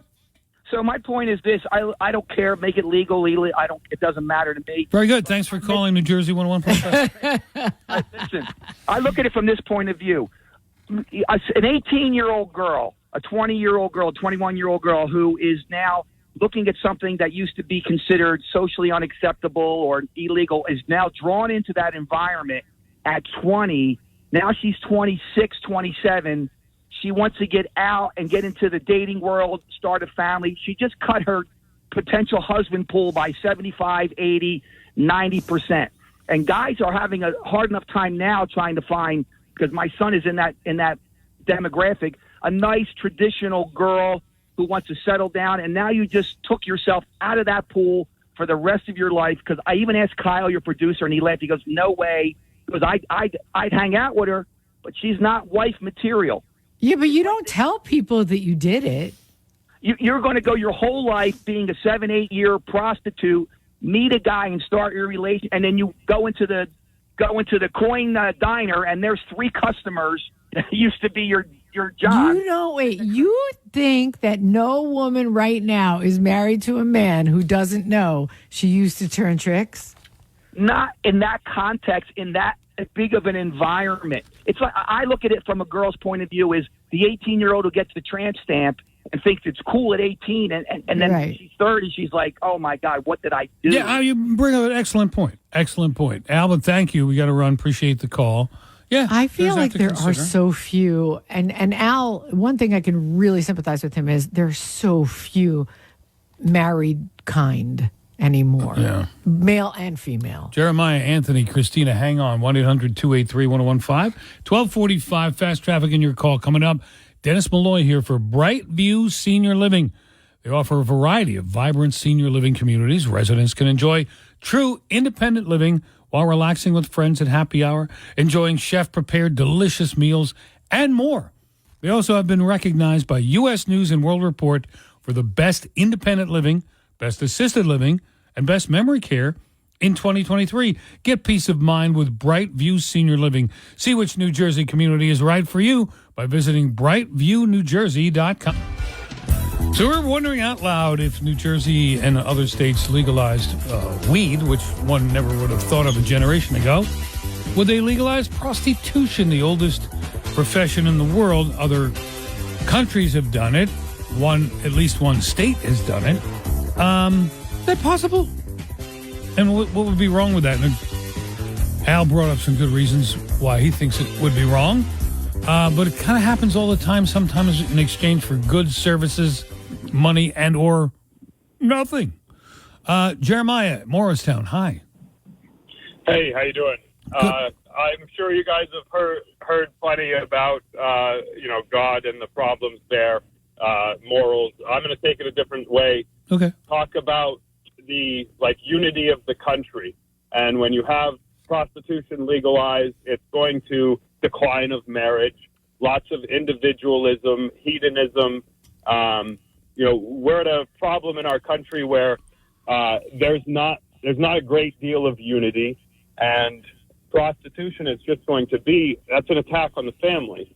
That's unifying things of the country. That's going to it's going to create a weaker country. I don't see how it's an attack on the family. The same amount of people would do it legally as do it illegally because it's easy to do. And rather than cheat with an affair and you have another person involved, you may have to leave your family, your wife. You've got somebody you pay a certain amount to, and every once in a while they scratch your itch. That doesn't break up the family. It's the same thing with gay marriage. I was always like, How does gay marriage break up the family? Somebody's going to stay with another person for 35 years unmarried, the same way they will if they're legally married. How does that Well, that's affect? not how gay culture works at all. But How does that? I'm sorry. How does that? Are you gay? no. But Okay, Judy, tell me please, how Judy, gay please, culture works. let someone half your age with half the life experience explain Right. to you. Please, go ahead, Jeremiah. So when they legalized marijuana, do you think that decreased the use of marijuana? Do you think that made people not, they're not going out and seeking substances for their No. problems? For Of course not. Okay, so how would legalizing prostitution? Now, how is that encouraging virtue in society? How is that I said that legalizing marijuana did not create more weed smokers. So why would I think it legalizing prostitution create more prostitutes? Okay. Well, it would be the thing is, does the government have a say in what two consenting adults do within the privacy of their And own how home? does gay culture work? I need to hear this from you, Jeremiah. People who are gay, who have a proclivity for monogamous relationships, will stay together whether it's legal or not. People who are gay, who have a proclivity for being promiscuous, will be promiscuous whether gay marriage is legal or not. And the And level you don't know a lot of gay people if you don't know that to be true. the level of promiscuity in gay culture is well known. 100%. How does it change that if somebody is more likely to have a monogamous relationship than if they are not? Well, now How we're does on to gay marriage. legalizing gay marriage? What, I'm sorry, he's not being realistic. All right, Jeremiah, we got to run because we're out of time, but thank you very much for the People comments and don't the do call. things more. I know what if you're things are saying, legal. but we were drifting into a whole other topic. But he's to an make your idiot. point- yeah, well, No, I shouldn't say that. I'm sorry. He's a 34-year-old inexperienced person and doesn't realize that I'm also a very religious person who has probably some of the same moral codes that he does. Right. It's just to be realistic, making something legal does not make it more attractive to somebody. And as a matter of fact, quite the opposite. Making something illegal doesn't make it makes go away. more attractive. Yeah, and doesn't make it go It away. doesn't make it go away. All right, listen, we want to continue this if you like. If there's still callers that want to hang on or jump in, you will continue this into the next hour. But don't leave money on the table if you are ready to sell your home. Robert Dukansky of RE/MAX First Advantage can get your home sold fast and for more money than you thought possible. Greg was looking to downsize from his Piscataway home so he could move to southern New Jersey, be closer to his daughter. The decision he made to go with Rob Dukansky and his team sure proved to be a good one. Right, Dan? After just 2 weeks on the market and a whopping 46 showings, multiple offers resulted $55,000 above the list price. I guarantee you, you too will have an amazing home selling experience with the Dukansky team. And that's because Rob guarantees to sell your home. Guarantees. For more details, just visit robsellsnj.com. Rob's multi-million-dollar marketing strategy and experience negotiating attracts the best offer from the most qualified buyers. So call the agent we would call if we were going to sell our homes. Robert Dukansky, 855-350-1015, 855-350-1015. Or, of course, you can go online to robsellsnj.com or just Google Rob Sells NJ and start packing.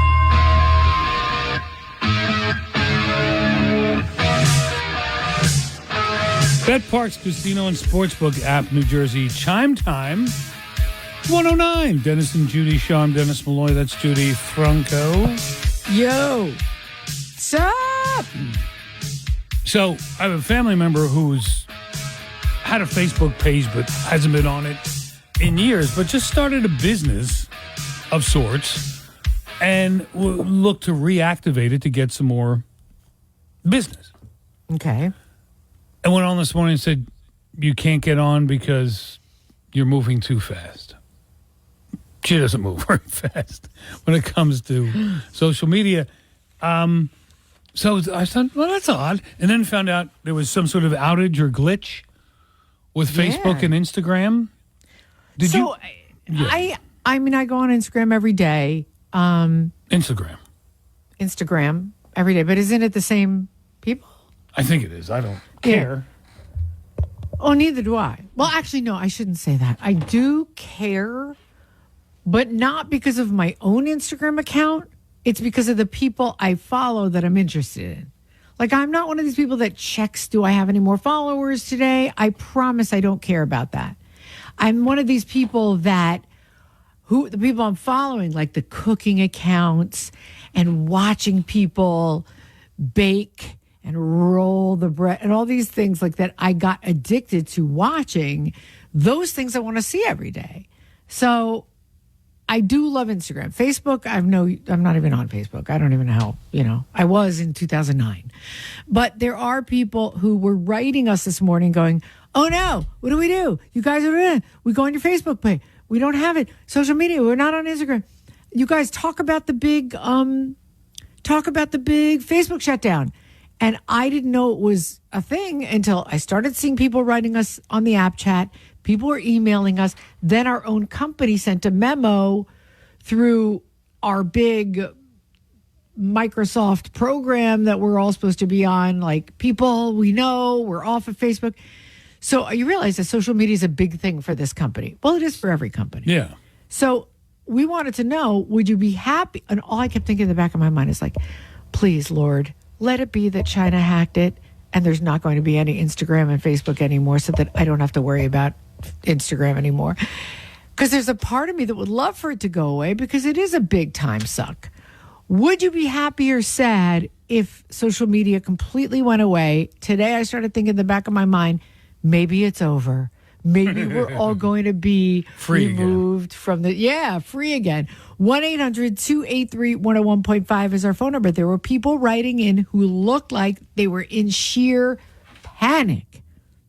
And there were also people who probably, like me, were going, maybe it's going to be gone now. Maybe I don't have to worry about this anymore. Because for a lot of people, yes, they're a prisoner of it.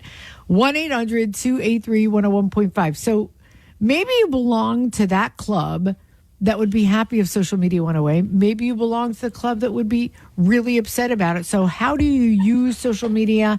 And is it important enough to you that you'd be upset if it went away?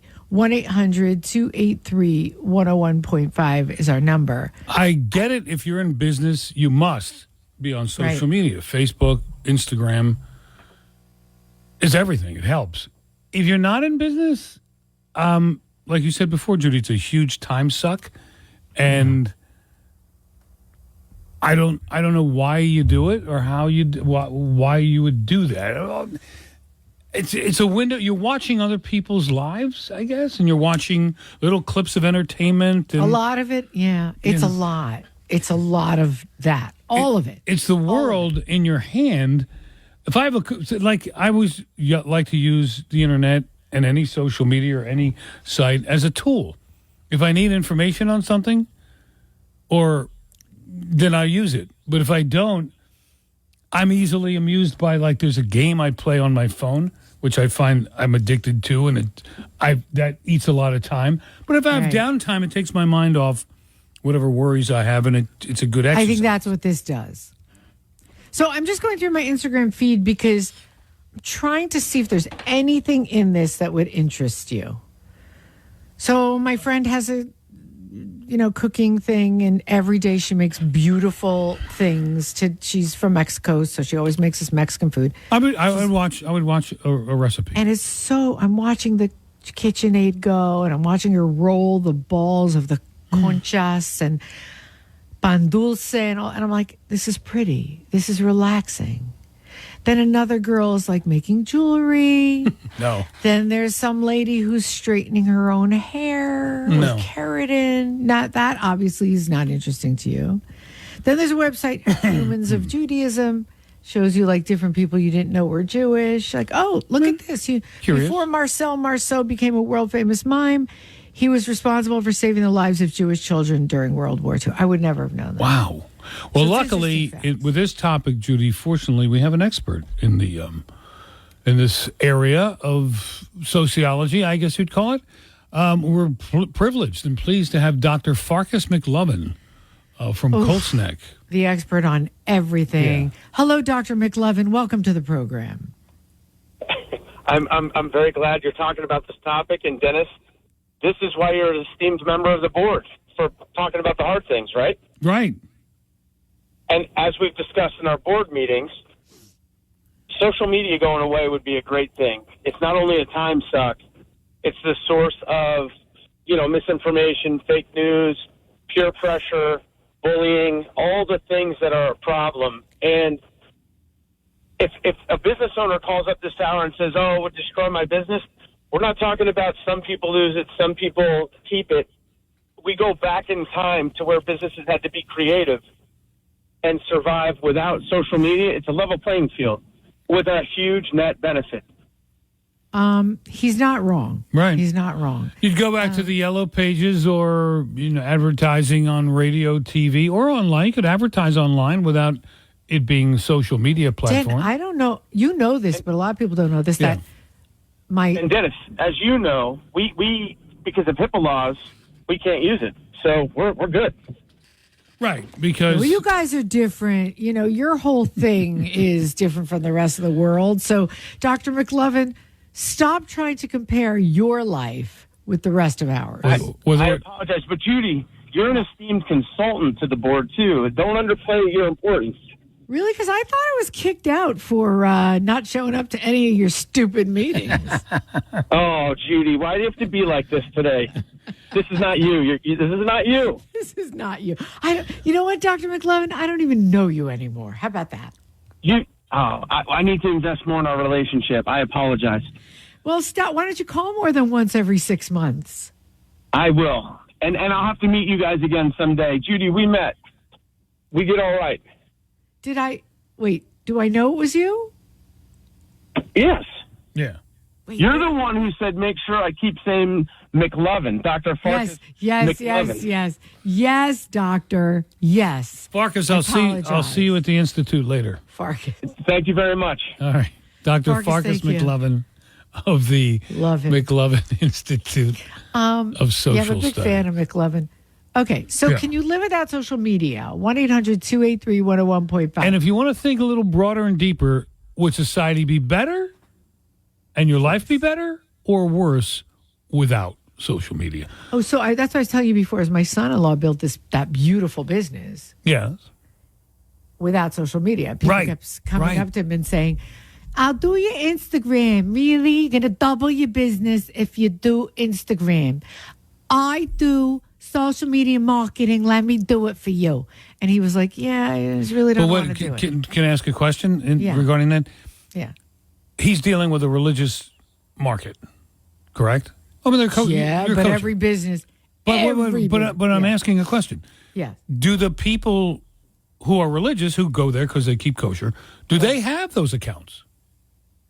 I mean, most of them do. They do? Okay. I didn't know if it was restricted that you couldn't be on. There is a group, there's a percentage of very religious Orthodox Jews who will not use social media. Okay. But many do. Yeah. All if right. not most. So it would benefit him if he were on there and he said no. Yeah. And even to the point where I don't see one business in Lakewood that is successful, I shouldn't say one. Very, very few businesses that are successful that appeal to the Orthodox Jewish community are not on social media. Most of them aren't, or most of them are. All right. He wanted to see if he could do it without. And he did. So Facebook and Instagram went down this morning. There was glitch, attack, whatever it was. Were you relieved or were you frightened? And the bigger question is, would the world be better or worse without social media? Don't be shy. 1-800-283-1015-19. Dennis and Judy Show. Talking about Facebook and Instagram going down today, temporarily. They're back. It's all good. It's all fixed. You can be relieved. Was there a part of you who was like, oh, thank God that thing's dead? Or were you panicking? Would the world and your life be better without social media? Or it's just part of our lives and you need it? Anthony of Philadelphia, who likes to chime in on everything from prostitution to social media, is on with us. Judy, say hello. Hello, Anthony. How are you, darling? Good afternoon, you undocumented sex workers who don't pay taxes but use your proceeds to fund everything that hates melanin. I love you I guys. think this is a compliment. I just want to say thank you. Everything that hates melanin. All right, Anthony, how are you? By the way, did I tell you I'm Yeah. losing melanin? How are you Do you guys losing? know I'm losing melanin? How are you losing melanin? I don't know. I went to the doctor. I'm like, I mean, I didn't go for this, but last time I was at the doctor, I was like, dude, I used to get like tan in the sun. Then I started only burning in the sun. Right. Now, like, I get 0. And he's like, do you wear sunscreen? Well- I'm like, yeah. What? There are other ways to get melanin in you, you know? Oh, really? Wait, hang on. Let me get your home number. We'll talk about it often. All right, Anthony, what do you have to say about social media? I happen to love social media, Instagram, Facebook, have nothing but good experiences. I post relationship stuff on my story every day. It's a big hit. So It's a I'm big not hit. one Whoa. Oh. I'm glad that you and Shanae are happily married. I'm happy for you as a human being, as a friend. Yes. Who do you get good reactions from on social media, online? My friends who that I'm friends with on Facebook and also in real life, they look forward for those messages that I put up. Like what? What kind of message? You have a picture of you and Shanae snuggling? No. Well, this one is a guy I follow on TikTok, and I use his messages because he thinks just as I do. About relationships, about men and women interacting and things. And a lot of my single friends, they love it, they follow it, and everything is positive on my end. So, and you get to reach people who you don't speak to on a regular basis. You find out what they're doing. Yeah, all my siblings are into it. Not all. My brothers are. I don't know if my sister's that active. I think it's weird. I don't want to know what my friend Steve in Florida is doing today or yesterday or how his marriage is. What then? There's some people, maybe not you, but there's some people that want to know what Steve's doing, who like Steve. They can't see Steve every day. I want to text Steve right now. I know what he's doing. He's drinking. Forget about Steve. Steve Get blocked you. somebody else. Steve blocked you. No, Steve blocked me. Steve didn't block me. Okay, Steve. Well, it's social media is another avenue. Steve, what are you doing? Question mark. I just texted him. Talk to text. And he listens to the show he listens to the show on demand, so he'll hear this. Does he? Yeah, he'll hear this tonight. Unless he's listening now. Probably. I not. get to see Judy every day through Instagram. Oh, yeah. Oh, by the way, I now have to look pretty on Instagram because I know Anthony's watching. Jeez. All right. So, and Anthony, you're a very positive person, a good person, and it's a positive for you, and you feel like you spread positive vibes by being on there. Absolutely. Yeah, that's So, good. Anthony, let me ask you, since you started following me on Instagram, do you think I need a little more melanin in me? Absolutely. Let me Good Lord. This is. By the way, I'm going to interrupt this. No, slow down, then. Stop the heat. Judy, let me tell you something right now. The best way to get melanin up in you, never mind. We'll talk. All right. Stop it. I interrupt this unholy moment to bring you a Steve update. I'm just saying I don't get tan anymore. All right, I well, lost melanin. talk to you your doctor. turned it into something sorted. Me? Well, Me, him. He did. All right, I Steve is golfing. He writes back, golfing, what's up? You should come down here and visit. It's simple.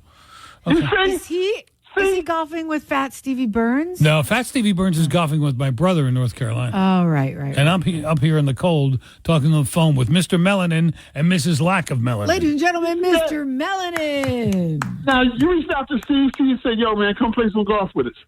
Look at that. That's what friends do. That's right. Right. They don't look at each other on social media and go, oh, I wish I had his house. Yeah, we do. It's another venue to communicate. Share with your friends. Correct. All right. And if you got the right circle, you won't have any issues. Like I don't have any issues. All right. Good. Like, how would Anthony know that I'm lacking melanin unless he saw me on Instagram? All right, listen, we got to go. This is Love you. Love you more. Anthony. Love you first. See you So later. cute. Loved you first. All right. It's a contest. 1-800-283-101.5 is our phone number. Big panic across the USA when Facebook and Instagram were out today. And we just thought, like, do people really care that much? Yeah, they do. Have you been able to live without social media? And would you be happy if it went away? As much as I love Instagram, Dennis, yes, I'd be happy if it went away. All right. It's a ball and chain. It's 1:30. Now, the latest. So we have a couple people that want to talk about this, but it's always like pulling teeth getting people to talk about social media. Am I right, Judy? Yes, always. Sorry, my mic was off. Yeah. So when you're on, I want to make a point. Yeah. When you're on Instagram, you're engaging in pleasuring yourself, right? You're it's sort of a mental, it's a form of masturbation almost. And I think that's why people are shy to talk about it. It's their private little mental masturbation. That's my theory, and I'm sticking to it. Let's take calls. Well, and that's why I was hesitant to talk about it, because a lot of people don't. Why not? It almost went away today. It didn't went away permanently, but a corner of our minds are saying, please go away. And I think of it more, I mean, it does hit reward centers. Right. Like other addictions do. Mm-hmm. So I guess if somebody was like addicted to masturbating, then that would be a good analogy. Okay. But it's more like people who are addicted to sugar and just keep on eating ice cream, and even though they're full and they keep binging it. It's like that. Yeah. All right. Would your life be better? Would the world be better if it But then went again, away? maybe you're addicted to that other thing. I don't know. You've never talked about it. I've only read about that in books, Judy. And at the Institute, Dr. Farkas McLovin did a study on it, and I read that, and that's what made me curious. Okay, I hear that. Natalie is in Freehold. Hello, Natalie. Hi, how are you? Good. How are you? How do I follow that? Oh, my goodness. Hi. Well, I just wanted to say I really don't think me personally, my life would end if Facebook and Instagram went down, especially if you're using it just in a social aspect. So if you're on there looking for entertainment or to just share pictures of what you're doing in day-to-day life, or for family members, I would be fine. If it went down for an hour, 10 minutes a day, if it went away, there's going to be another social media platform that's going to pop up. But some of my friends who I think were very smart, that in, let's say, 2019, grew over the years either selling MLM products, that type of market sales, or just grew their following base and are monetizing their account. And the, Instagram going down, I definitely would have heart palpitations, because then the algorithm doesn't find you, or it can impact your income for that month. That's when I would get right. Yeah, it's funny. The algorithm is a funny thing. We write material for our website, and sometimes it gets, some of them get a lot of views and they blow up, and people are reading it all over the place. And sometimes 3 people read it, and you could post the same exact thing. What happened? Yeah, it's like, what happened? Well, the algorithm changed. Well, what? It's you're right. People depend on that algorithm to bring them clicks, customers, viewers, whatever. It's kind of a sick world, but it's the one we live in. I don't know. I feel like I wish I could do it. I'm trying personally to grow late in the game on TikTok, and I don't even know. Everybody's trying to jump in and make money on social media now, because I think it's become a craze. It's become a thing. Everything costing more money, just another way to have an additional stream of income. Exactly. It's almost like it's almost as though if you don't do social media and you're struggling financially, you're being irresponsible. Yeah. At least try. So, are you thinking of getting on TikTok for money? Well, I started just, I was kind of thinking a little bit in the way you were. Like I was, private on Facebook, private on Instagram, just posting pictures for family. So it's taken me some time to get comfortable to put myself out there. But yes, I've been posting at least once a day on TikTok. And I feel like I missed the wave of doing fun dances, 3 years ago. It's become very Tell us how we find you, Natalie, because just talking to us is gonna grow your following. Yeah. And what do you do on there? What will we find on your TikTok account? Well, I basically post relatable content or family-related content. Okay. I like to, I had a passion for acting back in the day, so I'll jump on and I'll do the trending dances and things like that. Cool. Tastefully. And tastefully? No, sorry, we're not interested. Yeah, forget it. We're going to have to let you go if it's tasteful. Natalie, what is the, where can they find you on TikTok? We want to grow your account. Well, I initially linked under my name, Natalie Markovich Cortali, but I am at The Real NC77. At the Real NC77. Yes. That would be the year of your birth? Yes. Yes. As opposed to all the fake NCs out there trying to imitate what you do. There's a long story about that, and actually I may be changing it to CF Shows soon because I'm looking at, that would be CFSHOWZ,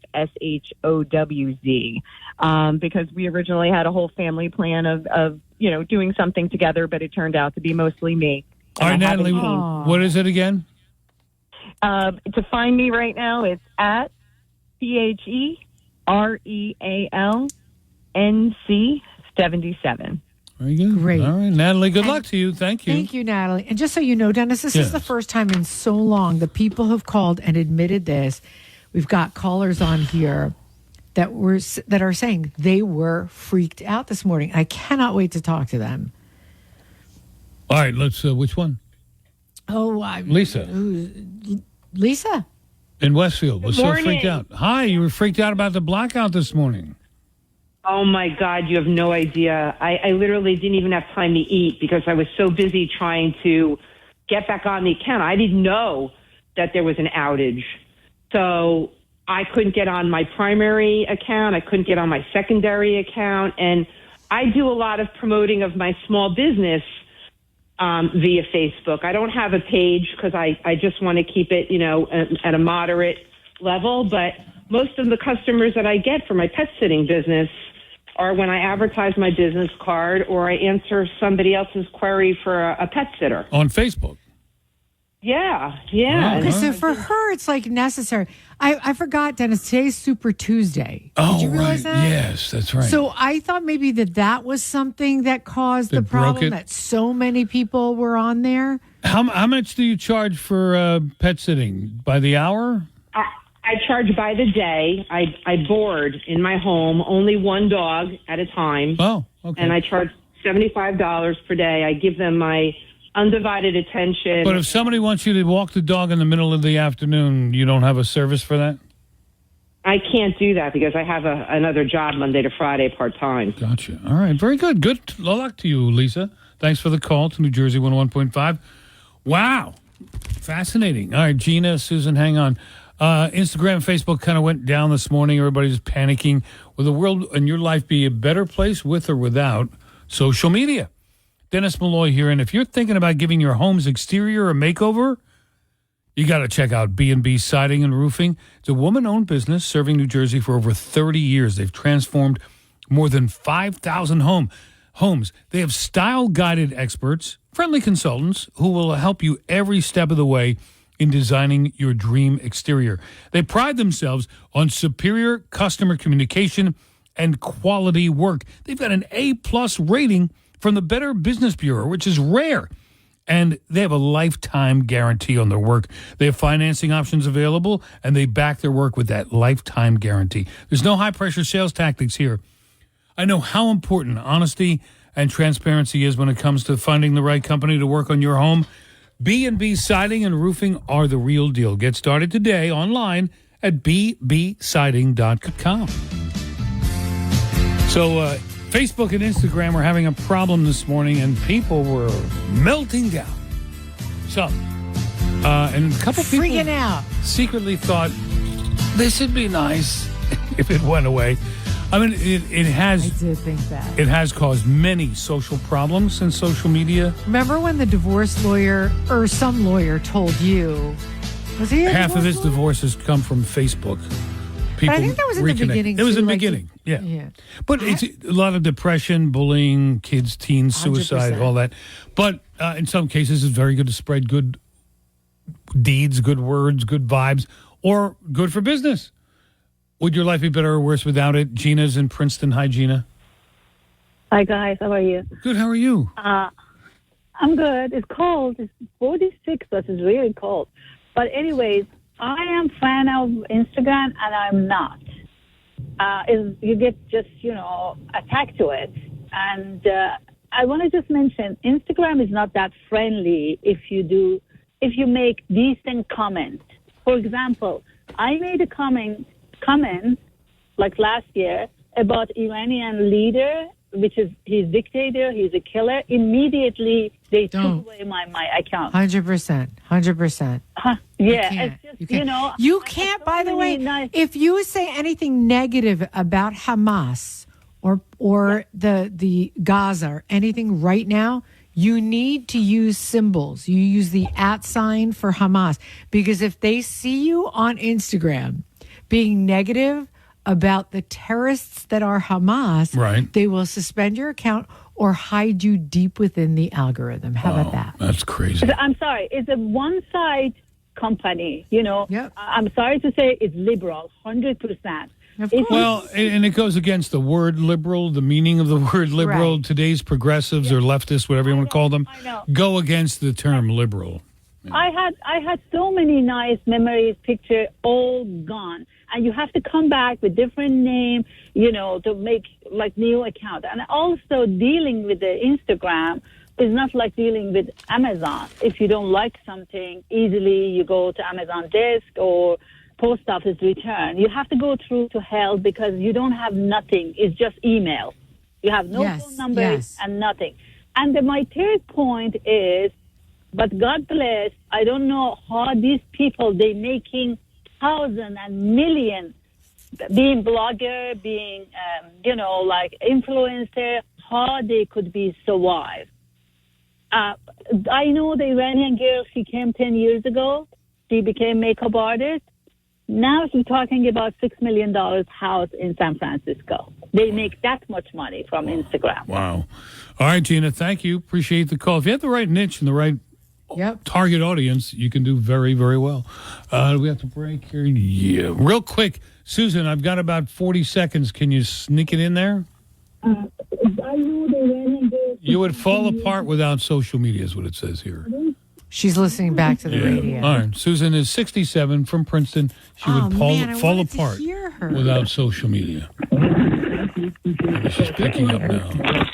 Wow. By the time she says, hello, we'll have to go. All right. Sorry, Susan. I wish we could get you on. Hello? We got to go. All right. Maybe we'll do a thing on cursive. The top line is Kyle writing, my name is Kyle. The bottom one is me writing, my name is Dennis. Oh, my God. That is what young people can't do with cursive writing today. And I have sloppy handwriting. My son didn't even learn cursive. Well, he didn't either. He said he maybe learned it in third grade. I thought it was an interesting exercise, but wow. That's so funny. Anyway, hey, listen, have you been thinking about adding a pet to the family? Well, my friends at Pet Center in Old Bridge know exactly how to match you with a perfect pet. They have a large selection of quality puppies from USDA licensed and inspected breeders. And when you bring home a Pet Center puppy, you get the most comprehensive guarantees in the market. Up-to-date vaccines, 5 generations of pedigree, and a complete homecoming kit. They're great animal people. Everybody who works there is well-trained and really loves animals, and you will love it there, too. You can go there for a visit if you want. They also have a large selection of small animals, reptiles, birds, and tropical fish. Great place. Visit them in the shops at Old Bridge on Route 9, or check them out online, PetCenterNJ.com. Judy? This is very sad for me to leave the show today. Why is so sad for you? You leave the show every day for this time. Today, I don't know. It's very sad to me. I don't know. Don't ask me a question. All right. We had a good show today. It was fun. And we'll see you back here again tomorrow if you'll allow it. Yes, please. And Dominski and Doyle are next. See, we promote the next show, unlike some people who work here. The day one guy in the morning. All right. Love you, Judy. What's the easiest choice you can make? Window instead of middle seat? Picking a vendor who sends a great gift basket? Outsourcing business tasks you hate? What about selling with Shopify? Whether you're selling a little or a lot, Shopify helps you do your thing, however you cha-ching. Shopify is the global commerce platform that helps you sell at every stage of your business. From the launch your online shop stage to the first real-life store stage, all the way to the did we just hit 1 million orders stage. Shopify's there to help you grow. Whether you're selling scented soap or offering outdoor outfits, Shopify helps you sell. Wherever and whatever you're selling, Shopify's got you covered. Sign up for a $1 per month trial period at shopify.com/try. Go to shopify.com/try now to grow your business, no matter what stage you're in. Shopify.com/try. This has been the Dennis and Judy Show on demand. Thanks to our sponsor, Value City NJ, with 9 locations in New Jersey, or online at valuecitynj.com. Don't forget to check out the latest news and opinions from Dennis and Judy on our free app or NJ1015.com. New Jersey 101.5.